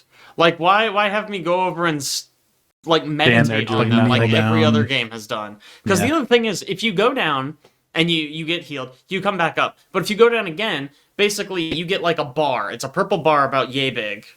Why am I giving you? I'm not. Whatever. It's a purple bar. And then if you go down a second time, you get a second one. So now you have to take twice as much damage to get revived. And then third time you go down, it's 3. I think it caps at 3, but it's just It's harder to get you back up in a very visible way. And it rewards, hey, you're building damage. Of course you are. This is Elden Ring. We don't want a fucking revive stat or anything. Everyone's building damage. So just, hey, the better you are at damage, the better you are at reviving. That's cool. Brilliant. That's a good choice. Smart. Yes. I really, really like that. It's just simplicity of design, right? Rather than building an entire new system, just use the existing system. There did also seem to be some like carryover upgrades between runs. Obviously, I didn't get a chance to mess around with that too much, but I got back and I had like these little, almost like talismans that I could equip that gave me like little buffs. Like one of them was when you fall into the map for the first time, there's 2 treasures marked on your map. So just like, you can get like little buffs. I don't honestly no idea where I picked them up, how they ended up in my inventory, but I had them. Cool. They're also locked per character, so those were on the rogue character, which is why I was excited to try her. Interesting. I don't know if there's another system in there. I looked around a little bit before the network crashed again, and I couldn't look anymore, but I'm very excited to play more of that game. Was it just part of the Elden Ring map that you recognized that you ran through, or? Yeah, it looks like kind of like the starting area. Okay. Yeah. I know they have other maps in there. I don't know if they're going to be like randomly generated or anything. I think that's supposed to be their goal, but I don't think they were. That makes sense. But we'll see. We'll see. Speaking of early access games, though, the other one that was out recently was Monster Hunter Wilds. Monster Hunter Wilds did a open network testy type thing. I think a few of us played this, but I know I'm probably the only one who likes Monster Hunter all that much. I mean, as much as I do like Monster Hunter, I played it and I was like, oh yeah, that's Monster Hunter. Yeah, that's how I felt. Yeah, right. I could tell you a bunch of stuff that's different. It's like a much bigger open worldy zone. They added like this wound system where like when you do damage to a specific body part, you open up a wound on it, and you can do like a special move that'll tear open those wounds and do a bunch of damage and maybe even stun them. I did like that. That's a pretty cool ability. Yeah, right? Because they always had things where you could cut off tails or like bash them in the head to stun them. And this is just like one size fits all. It's like you hit it a bunch, you open a wound, you do a special move, you open the wound. It's almost every weapon type can do it. Just like a visible way of showing that you're actually doing damage to that body part. Because before it was like, well, I've hit the tail like 1,000 times, but it hasn't cut yet. Maybe it's just immune. I don't know. Maybe this tail's just fucked up. I have no idea. Another cool thing they added, you hop on a mount and you can run. That way you can traverse the open world faster. You can set a waypoint and have your mount auto run to it, which is already cool. And then while your mount's auto running, you can look around. You have like this little grapple hook. You can look around and pull resources off of stuff while your mount's auto running. So you can just be going and just like, oh, look at that, a healing herb. I'm gonna pick that up. Oh, look, a pile of dung that I can throw at the enemy. I'll just pick that up. Whatever. It's nice quality of life stuff on top of existing Monster Hunter stuff. Your dude's running to the next spot, and you're like, oh, I'm gonna sharpen my weapon. I'm gonna like deal with my inventory. Like, I'm just doing all this stuff on the way there. Yeah, I mean, it's nice. You do need to sharpen your weapons. That's something I always forget about. I always get to the next phase of the fight, and I'm like, I didn't sharpen for like 5 minutes. It's ruined now. Yeah, I mean, I don't know if I said this before. It looks awesome. Like, it just visually, I think it looks. Voice acting's good for the English dub. That's what I listened to for this. Character creator's very well put together. But yeah, I mean, for me, I'm just like, I play it and I'm like, man, this just feels just like World to me. I don't know. Maybe the full game will feel different. Like, for me, you know, I still have hours and hours and hours of World that I've not played. And then the one before that, which was called something, I'm sure. Rise, thank you. Haven't played that at all. So I'm just sitting here like, okay, that was really fun. Do I want to spend $70 for like 5 or 6 quality of life improvements? I don't think I do. Maybe the game comes out and there's all these glowing reviews and I get suckered into it, but heck yeah, we'll see. I had a lot of fun with it. It gave me a hankering for Monster Hunter. I'm probably gonna play some Rise before I play this. Cool. Ben. Oh, wow.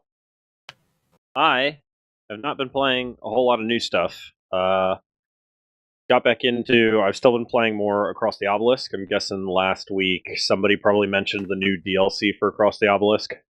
Did we talk? I don't even know if we did talk about it. I don't think we did. I don't think we did. Oh, haven't been playing much new stuff. Immediately mentions new stuff. I just assumed that had been mentioned. So there's a new DLC for Across the Obelisk that got released a little less than a month ago. Came out with an entirely new pirate-themed map. 2 new classes. One of which is a Scout healer. I'm blanking on them. One of them is a scout healer who's kind of alchemist themed, and then the other one is a mage scout, I believe. Mage scout, yep. And they're both pretty interesting. Scout healer is still trying to figure out how to build him. He's odd. I'm not sure he's great. And then but the mage scout is pretty fun, and the new map is good. It's interesting. There's a whole like underwater section that you can fall into, and it provides an alternate path to get to the end. It does the thing that every time Across the Obelisk releases a new DLC does, which is I go play it, and then I go, God damn, I forgot how much I like this game, and then I just play a ton of it. I think the biggest thing they added was a new mode. I forgot the new mode. There's a what do they call it? Singularity. Singularity mode, which is basically it is a shorter. It is a regular run, but you can only have 1 copy of every card in your deck. You're not allowed duplicates, but as a side effect, I guess to make up for that a bit, card rewards are significantly higher rarity. Like, you're way more likely to get cursed cards or just higher rarity cards as a reward. So you end up with this really early on, this deck full of like single really powerful cards, but it's harder to build your synergy. Like, you're not running the builds you normally do of like, oh, I'm going to have like 8 copies of this one card and then chain them all together and do stuff. You got to kind of get a little more creative with it. It's really fun. I like it. It makes you go at building your deck a little differently. And it also at first, makes the crystals that you use to upgrade cards a lot less valuable, because at every town you can only upgrade one card in your deck. But you get those upgraded cards after battles, so you gotta kind of pick and choose out of those what you want to get. And then the rewards that you can pick for doing the challenges that give you like an upgrade spot are like actually valuable now, because it gives you another upgrade that you can get in the area, which is just you get that normally in the normal mode in towns. So yeah, it was interesting when we first played it. Like the first zone we were going through, like at the beginning, we were getting so good card upgrades. I felt like my deck was really powerful. I was like, this is easy. Like this isn't even a challenge. And then when we got to like zone 2 and 3, and things started getting hard, but I didn't have those synergies that I usually rely on. I was like, oh, okay, here's the challenge. I get it now. But it's fun. It's really enjoyable. I mean, it's more across the obelisk. It continues to be one of my favorite games of all time, and yeah, it's good. You should check it out if you haven't yet. The other one, which I'm gonna disclaimer this with, I'm gonna mention I played it, but I'm probably gonna talk about it more next cast. Is I picked up Civ 7. I have played almost none of it yet. I've played like maybe a few hours of it, so I don't feel like I can get into it too much yet. But early results are, I'm interested. I'm having fun with it. I think I like it more than I liked 6. But I haven't gotten far enough to get to one of the age changes, which is the whole big mechanic where your civilization changes as you go between ages. So I'm not really sure how that's going to feel yet. The one mechanic I do really like that they implemented is, and I forget the name of it, but basically, if you're familiar with Civ, there's a tech tree that you research through as you go up, and then after you get to a certain point, you go to the next age. They added a new aspect of the tech tree where certain techs, you can research them a second time to unlock more bonuses or more things. Like, you basically, it's kind of like the tech. It's like it's got the tech, and once you unlock it, you can move on with the tree. But then underneath of it, it's got like 2 other little tabs that you can then research a second and third time in order to unlock more things if you want. And it's interesting. Sorry, are those other things? Is that like other techs, or is it just like bonuses? It's not other techs. Let me see. Hold on. Let me pull an example real quick. Like if I wanted to get really good at pots. I'm imagining like you research oil, and then you're like, oh, well, now I can research gasoline as like a little tab on oil or something. Not sure, quite but like that. What's the it's upside? More like trying to find a good example. Let's see. Writing's got one, and they're called masteries. Sure. Tells me that it has one. It doesn't tell me what it is. Trying to find a site that'll let me navigate it well. Doesn't exist. Here we go. Mastery. Okay, so writing. Writing. When you research writing, you get access to the ability to build libraries. You can build a wonder called the Great Stele, and then you get basically you get the ability to focus your city on research instead of building something. But if you research the mastery of it, you get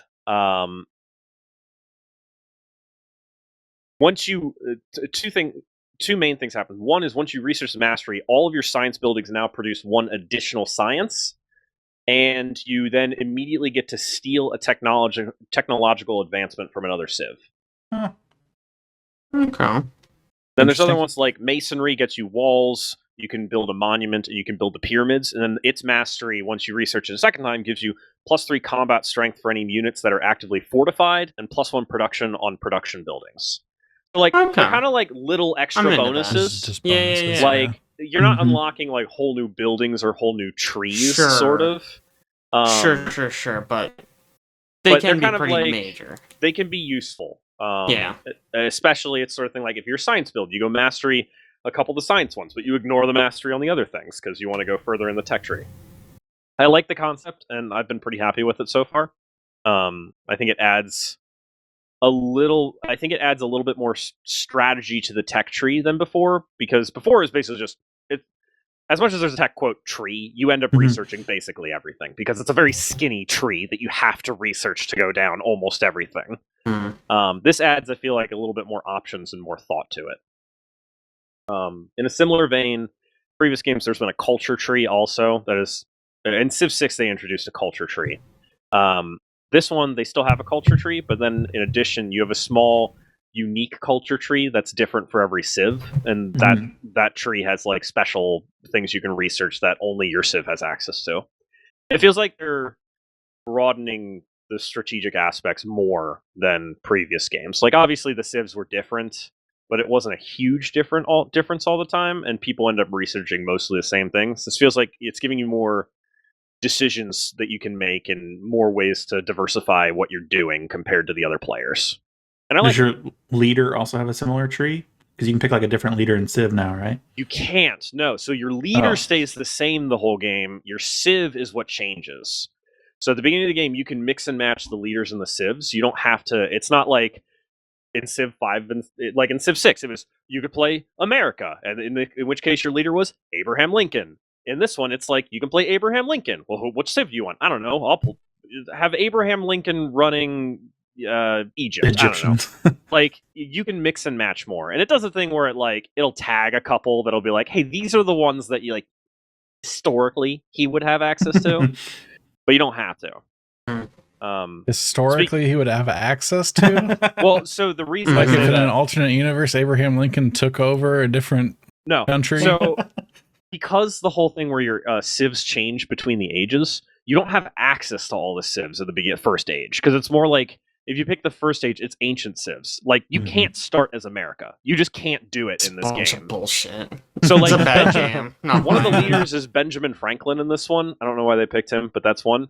And it's like, daylight savings. And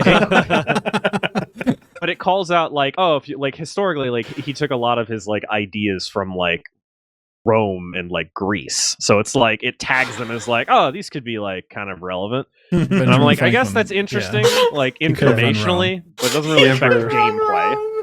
Yeah, sure, why not? That makes sense.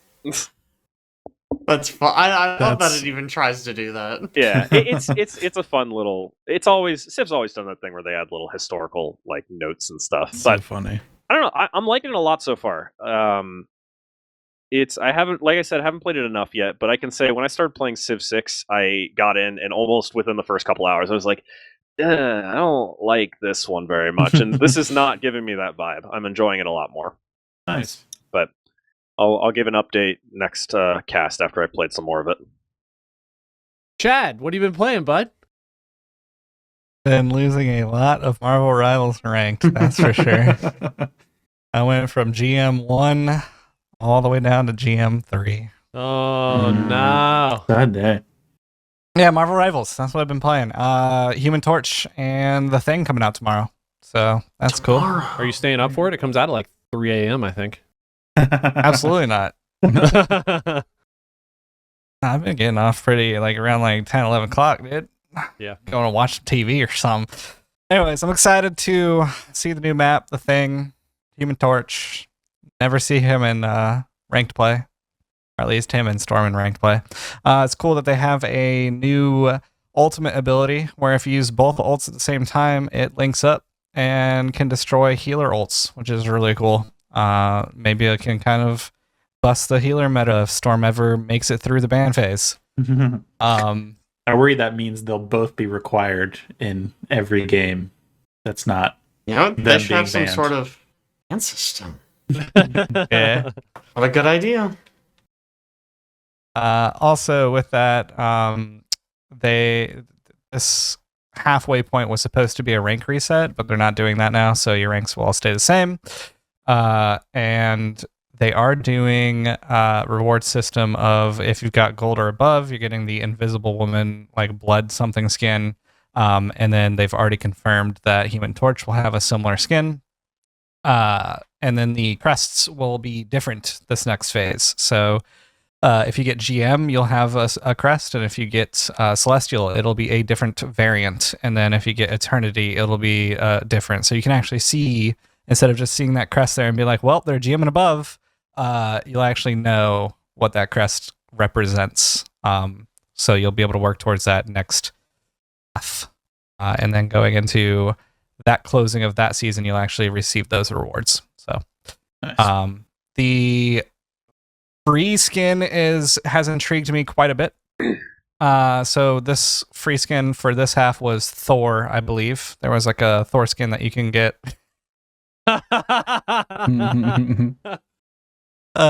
There was a skin that was a variant of Thor that you could unlock. He looks like a young buff Thor, and that was just going through and doing like some of the event stuff throughout the season. It unlocked kind of slowly. This next season is going to be a Groot, but it looks like a traveler Groot. So he has kind of like some rags on him. He's a little darker looking. He looks kind of rough. Really intrigued on that because my main was Groot to begin with. When I was forced on tank constantly and ranked, all the DPS insta lockers. So I'm excited about that. Blade's been teased, so that's kind of cool. Yeah. Are all the Groot skins named just different trees? Is this like the walnut skin because it's darker? That'd be good. I don't think so. I'll bring it up. I'll mention it later. But that's all I got. I mean, just been playing a crap ton of Rivals. Cool. Alex? Yeah, I picked up Don't Nod's latest game, Lost Records, Bloom and Rage. Out already? Yep. I feel like they just announced that. It's episodic. They announced it a while ago. Fair enough. Yeah, so when I bought it, I did not realize it was being split into parts, but it's split into 2 parts. The next part's coming out in April.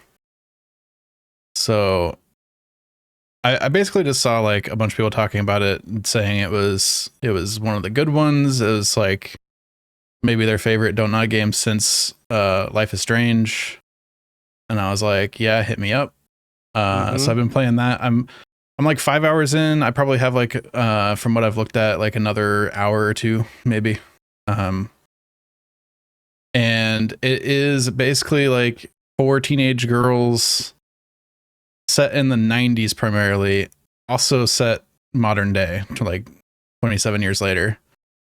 And you kind of flip between the 2 time periods.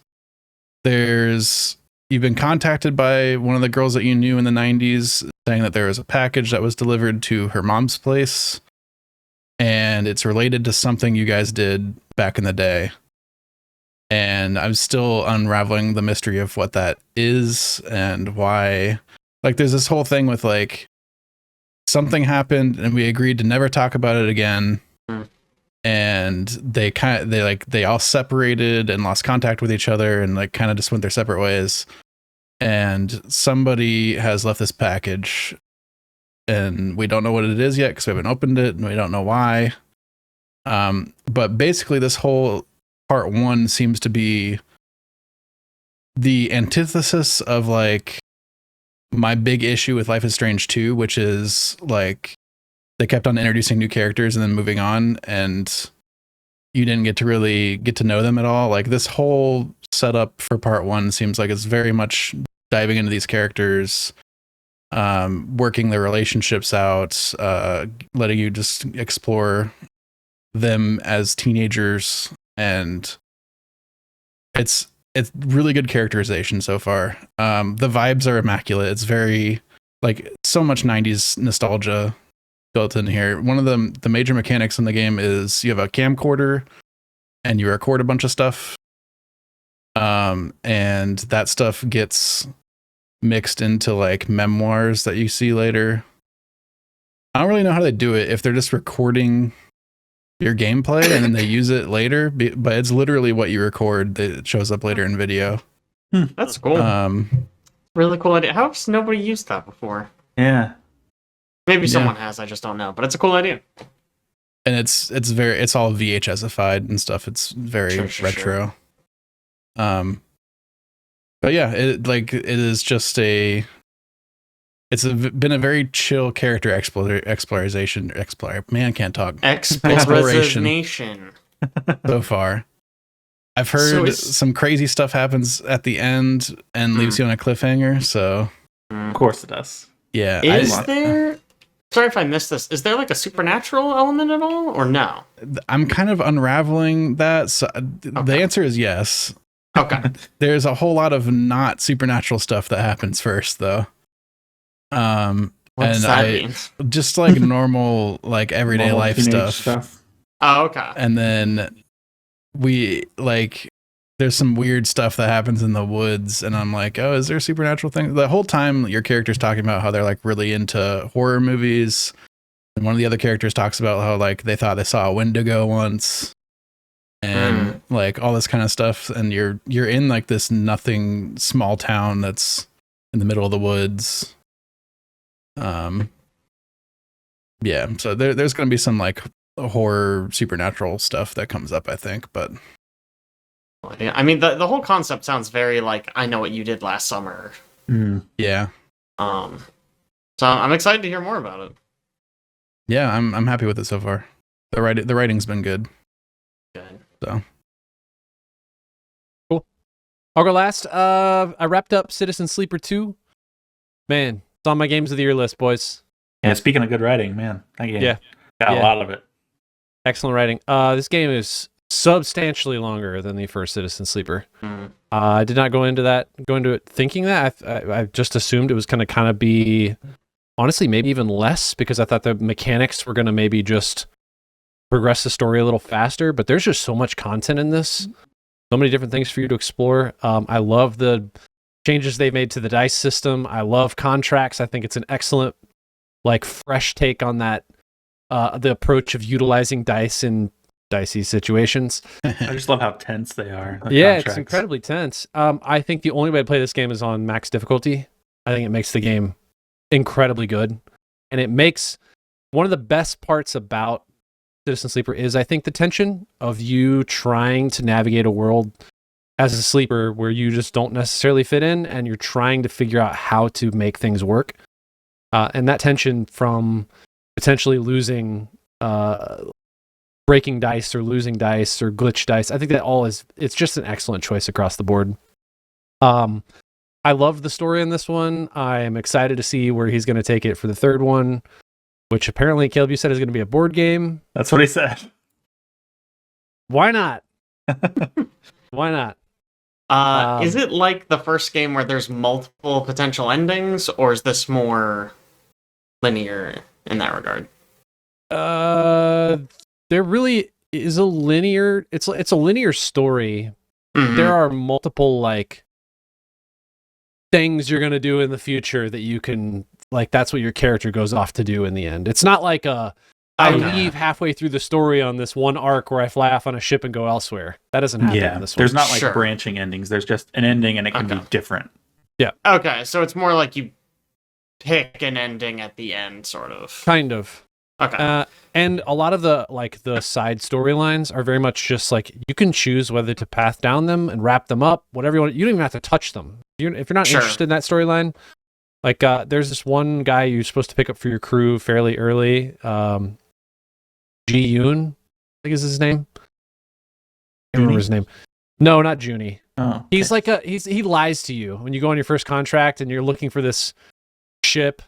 I didn't like him, so I was like, absolutely not. Get off my ship. You're not going to be a part of my crew. But apparently there's an entire storyline related to him where you go do a whole other different contract. Yeah. Cool. There's I think 2 companions that I didn't get through the game. Wow. I didn't get him, and I didn't get one other. Yeah, but I love the breaks. Game. Yeah, it's just a solid game. Nice. The other thing I've been playing is were you gonna ask a question? Sorry. No, you're good. You're good. The other thing I've been playing is a little bit of Avowed. This is on Xbox Game Pass day 1, so I was like, you know what? Why not? Try it out. Let's do it. Avowed. Let's see. This is Obsidian's new game. Storytelling as per usual, just freaking excellent. The companions that you get, great. Very quippy. Very, I don't know. It's just, they're always funny. I think Alex, how many hours did it take you to build your character in this game? He smiles. He smiles. It really wasn't that long. Really? To other games. I want a number. I couldn't tell you. I don't know. How long did it take you to pick your godlike characteristic? That was the longest part. I ended up, because I wanted to show, they give you the option to hide, they give you a facial feature and a hair feature, and they give you the option to hide one or the other or both during gameplay, because they're like ugly features. Oh yeah, they're not attractive. But then they also say like characters will still react to you as if they see it. So I'm like, I want to have something visible on my character. I don't want it to just be invisible. I didn't like any of the hair pieces though. I ended up hiding all those. And I took like these weird like eyebrow growths. I have the eyebrows too. Nice. Yeah. They're so strange. Everything is so strange. You look just so weird. Let's see. Gameplay. Kind of got the sort of typical gameplay for this type of RPG. You spend a lot of time talking with different people, going on mini quests here and there. There's not a lot of you going back to the same area, because once you defeat enemies in an area, they do not respawn. Teleporting around the map, you can also set up camp, and that's where you upgrade your gear. If you play on the harder difficulties, it is incredibly important to upgrade your gear and get yourself to a point at which you can actually be in combat. I think I'm going to lower this game from highest difficulty down, because it just feels like it doesn't feel fun at highest difficulty. I think they did just update the game. I don't know when you were playing it, but today or yesterday, to be easier on those, like being below a tier doesn't penalize you nearly as much as it did before. Jeez, man. If you're one skull down, it was like, wow. Yeah. Forget it. I think it's not nearly as bad now. That's good. That's good. The I'm playing combat it as intended, which is one difficulty below the hardest difficulty. That's as intended? No, I don't know. I seem to have the best time a lot of times when I do that. So one below. Yeah, enemies just feel like sponges, and you are so weak. Like 2 hits from an enemy, you're dead. And this is not a game where, I mean, I'm not playing a Souls-like. I'm not. It's not what I'm in this game for. So yeah, I think I'm just going to adjust it. I also started playing as a wizard. You can pick from like multiple different classes. If you want to go just like your typical sword and shield, you want to go ranger, you can go wizard. The spells are a lot of fun and very interesting and very unique. There's just, as far as I can tell, there's not a lot of good methods for you to pick up essence in order to be able to continue casting, because every spell cast, you're reducing essence. And the only way you can recover it is if you have plenty of vials, which are incredibly expensive to buy, or you kill an enemy and a small amount of essence will just float out of their corpse, and you can go pick that up so you can maybe cast one more spell. So at the high level, where, you know, if you're doing melee combat, sword and shield, you're just losing stamina, and then you run away for a second, regain it, come back into combat, block, attack, whatever. But if you're a spellcaster, bro, you're out of luck. I guess you're just gonna have to shoot little bolts from your wand and do, you know, just tiny bits of damage here and there until you can kill one off. I also started spellcaster. Did you? Switched almost immediately. Dude, it's so not good early. I'm trying so hard. There's also 2 loadouts, so you could have like your spellcastery loadout, and then you could swap to a mason shield or whatever. I really like the melee combat, actually. It's good. The kind of like hit freeze that it has feels really nice. They did a really good job with it. Very snappy. I want this game so quick. I want to play as a spellcaster. Based on everything I've watched, played, seen, I just feel like that's what this game is supposed to be. So I'm going to try and stick it out. We'll see. I was just going to say, I'm thinking, especially given what you guys are saying, I might give it a couple weeks to see if there's any additional patches that fix things, and before I try it. I've seen some complaints both about the difficulty for the weapon tiers and for not having enough skill points just in general across the whole game. So I wouldn't be surprised if they update both of those a little more. Mm-hmm. The other thing to note about this in combat, you end up with a lot of companions. Not a lot of companions. You can have multiple companions in a combat, and you can also have them do specific actions within the combat. And they may have multiple abilities you can use. So they have an action radial system where you can just hit E and it pulls up this giant radial, and you can pan the camera around and select whatever you want everybody to do simultaneously, even your own spells, and then release it, and like everything just happens at the same time, which is kind of nice, but also breaks the flow a little bit. Yeah, it kind of breaks the flow. It feels very strange. So most of the time, I'm just like trying to button mash for the companion abilities. I'm like, wait, where was that at? I think that's 6. Got it. Check. Done. Need an MMO mouse for this game, bro. Maybe, especially as a spellcaster. The other thing is, as a spellcaster, most of the time you're carrying a grimoire in your other hand. And if you right click, you open the grimoire, and now you have more spells you can cast. it changes your hotbar out. Yeah, it's crazy. It's kind of nice. Yeah. Cool. Anyway. I'm not very far in, but so far the art is really, really good. It's spectacular. I don't even think it's like visual fidelity. I think it's just the style makes it look really pretty. Yeah. It's a beautiful game. It's the world is very small. Like very small. I like that, I think. Most of the time I feel like you're running. The last couple games I've played, I've been like running from location to location takes forever. I mean, I just played Stalker. It's almost a walking simulator.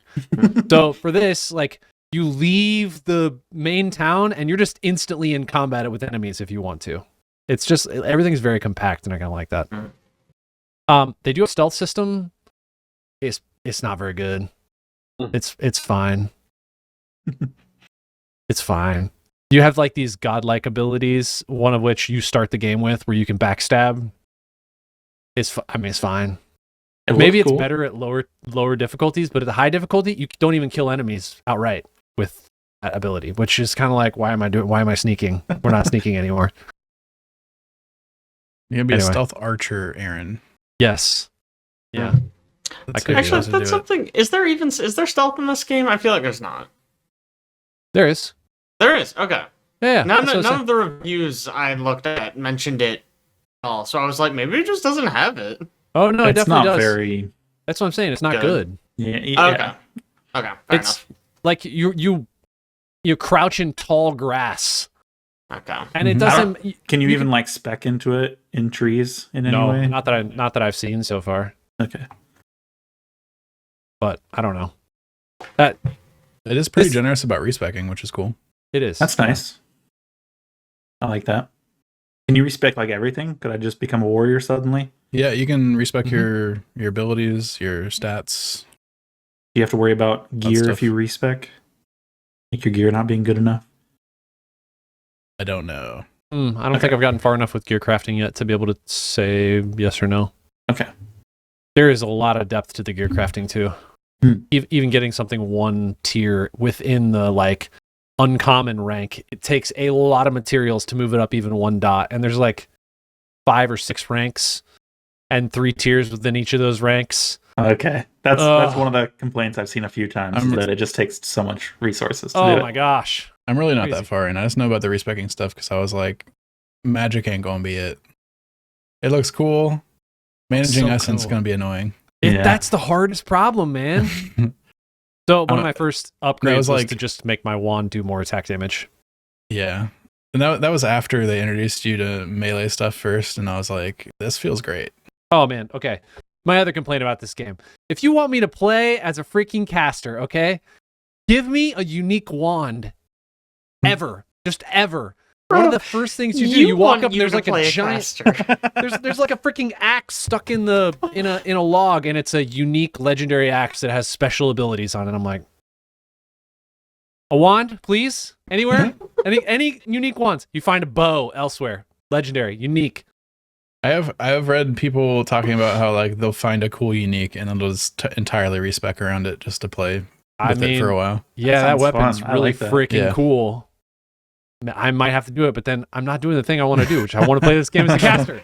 Are you sure you do, my guy? Yeah, I know, right? It sounds like you hate it. I don't hate it. I really like it. I just think, you know what my problem is? I think my problem is I need to not play on highest difficulty. Yeah. I think that's it. I think if I lower the difficulty and play this game it's like I intended, don't even know you. I will say I had a similar moment with I've been playing Metaphor Refantasio, the JRPG, on the highest difficulty, and I got into a fight where I was like, that was just so annoying. Yeah. Like it wasn't like slog. hard, but I kept just getting like crit, and once you get crit in that game, you might as well just turn it off. Like it's probably over. So similarly, that and Persona 5, it feels like late game, there's like specific spells that you have to have in boss fights or you just lose. And you have to cast them every turn or you just lose. If you let like a protective spell or a debuff lapse, or if you just get unlucky with the AI, it's maybe over. I'm in one of the boss fights, for like final boss fights, and it's just been like that. It's annoying right now. Is it? I'll switch it down. I ended up not doing it because I was like, oh, what? I'm all these hours in. I've been hard the whole time. Is there an achievement? I don't think there is. I don't even think there is. I think this was a me problem. All right. Yeah, the nice part is I'm playing on Game Pass, so I don't care about lowering the difficulty because I don't care about or Xbox achievements. You don't care about your Something I did notice when I logged in on Steam, it let me log in on my Xbox Live account and offered to pull my saves over and use them on Steam. No shit. Yeah. That's nice. Well, now I am going to have to play on the hardest difficulty. Dadgummit. Yeah, sorry, Aaron. Yikes. If that's an achievement, it might not enjoy the suffering, you know? Yeah, I guess so. I guess, if the game didn't want you to play as a caster on the highest difficulty. All right, that is it for WHYBPL. Chad, did you come up with a community conversation primer question? Sure. Is there, and what is it, a TV show that you would bring back from being canceled? Firefly. Sorry, did you say what isn't Firefly? a TV show? How do you Yeah. say Firefly? Yeah. Yeah, it's the obvious choice, right? It's the right choice, is what you mean. Canceled. The first thing I thought of was Heroes, but I was like, me wait. too. No, you don't. They did that. Back. I was like, they tried to do that. It was still bad. And I was like, also, it didn't like really get canceled. It just kind of got bad because of like writer's strike stuff. I don't know if this counts because it didn't recovered. get canceled. But Gravity Falls definitely should not have had 2 seasons. They definitely were building to have 3 seasons. And then decided to just end it after 2 my conspiracy theory is they got J. Jonah Jameson does a voice in the 2nd season, and when he said yes, they said, well, we don't have the money for him anymore. So they just smushed it all together. I think it's the same reason we only have 2 of the new God of War games, is because they got a big name voice actor to play Odin. And then they're like, well, we're only getting him once. My answer is, have any of you watched Star Trek Lower Decks? Yes. No. Like, I'd say Firefly. I'm just trying to come up with other options, but Sure. Lower Decks is so good. That's great. I haven't even watched any of the other Star Trek series, and it's so good. You don't have to watch any of the other ones to watch it. It's an animated Star Trek show that follows basically, like, quote, normal crewmen on the ship that are not, like, you know, the people on the bridge, the captain, things like that. It's hilarious. It's a comedy, and it's so good. I love it. I think they're doing some live action comedy thing for Star Trek as well. They're gonna try. We'll see how that goes. Really? And they already did. It was called not the Wrath of Khan. Into Darkness. It had Khan in it. But like, wow. I legitimately, if any of you haven't checked it out, even if you've ever like expressed any like, oh, it'd be cool to know more about Star Trek, but it seems like kind of old and hard to get into. Really recommend checking it out. Treat it like you're trying a new anime. Like, just go watch a couple episodes and see how you feel about it, because I think it's great. And but if you are a fan of Star Trek, there's so many callbacks to episodes of every single series of Star Trek, just constantly. I will say, the kind of good news is, as much as I'm complaining about how it got canceled, they did the version of canceling where they planned it, so they did give the show an ending. Oh, that's good. Like, it was like, we're canceling it because it's not making enough money, but we're going to finish the season and we're going to put an ending on it. So it's not like you have to worry about, you know, finishing a season and being like, oh, we'll never know what's going to happen. And the ending's pretty good. It's, would recommend. I just thought of another one, but they are actually bringing it back. Penny and Stocking ended on a cliffhanger years and years and years ago, but they're actually making another one soon, which is exciting. Annie and Stocking and a Garter Belt? And Garter Belt. I think is it featuring Garter Belt, maybe? It might be featuring Garter Belt. I think it's featuring. Man, I'm With thinking Garter through Belt. I'm thinking through anything that would be better an answer than Firefly, and there's nothing. That is the answer. It's a good answer. There was this isn't Firefly level, but there was a show a while back called Limitless, and that got canceled. I liked the show. I liked the concept. It was a good show. It Yeah, was like a continuation of the movie story, right? Yeah. Okay, was related. Interesting. I was about to say, I was like, I didn't know they made a show about it. Yeah, it was So to pretty flip good. this question on its head, I feel like what shows didn't need to continue from season 1? Does it have to be Heroes. from season 1? I guess not, but I was just going to say Outer Banks. too long. It should have just ended in season 1. That's where they should have ended. I feel like there are a lot of shows they drag out that is just unnecessarily another season just to put something else out. Not interested. Yeah. That list is much longer. I always bring this one up, but I think House of Cards should have ended when he knocked on the desk Oh after my getting the gosh, presidency. yes. That was such a good And ending. then like that was the end of the season. Fade to black. That was And they ruined it. sick. Guess what? I haven't watched anything further from it. Don't need to. In a similar vein, Scrubs should never have had a last season. Oh yeah. yeah. Scrubs I had always an forget excellent- that they made more. Yeah, you should. It had an amazing ending to that show. Mhm. Perfect final season, and then they were like, "Let's do another one," and it was utter dog shit. It was so Yeah. bad. Makes Game of sense. Thrones. Game of Game of Thrones. Game Game of of Thrones Thrones didn't get shouldn't have canceled. stopped. It should have been made better. Yeah. Made better. That's true. Or stopped. I would prefer it stopped over what it is Yeah, now. I would always Honestly. rather a good thing end than it get shitty. That's fair. Has everybody here finished?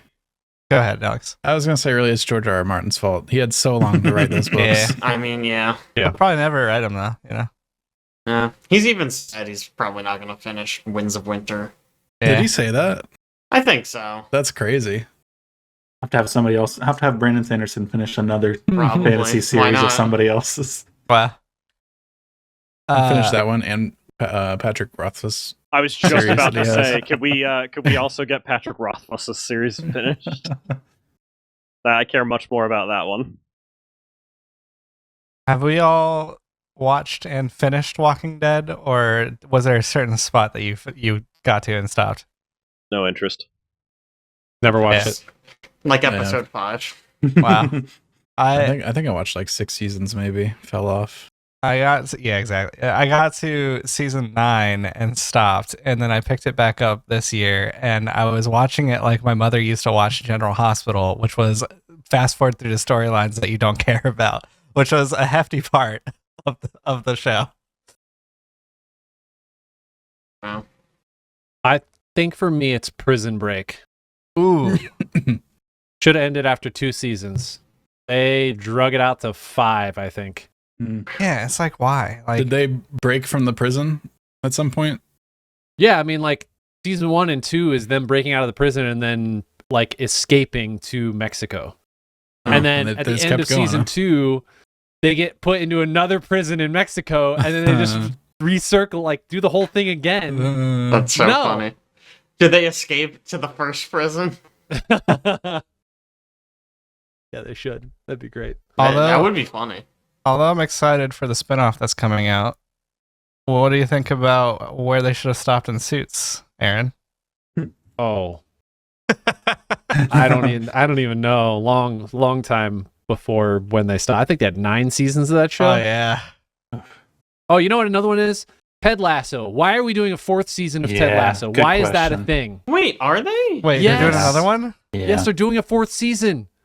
I want to talk about a perfect ending to a show. Now, granted, they have said that it's going to be like a different story they're telling. I don't know how they tell a different story when the What does show's that called mean? Ted Lasso, but Like, as it's opposed going to to be a being... prequel, you know? Him with the football players. maybe. I That's don't know. That's the only way I'll accept it. Here's I'd watch that. just Googling it. Season 4 will feature AFC Richmond's first women's team. Oh. How is it Ted Lasso, though?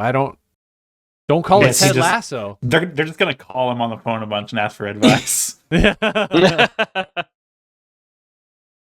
Oh, Community. Community should have ended after like 3 seasons. It's much too long, I think. Drug that out too. Wow. Yeah. You know what else is kind You of not drug think out? so? I feel like I got 6 so seasons bad in a at 3. movie. I know. This podcast. Wrong. Yeah. Yeah. All right, on that note, I guess thanks so much for joining us, and we will catch you next time. See ya.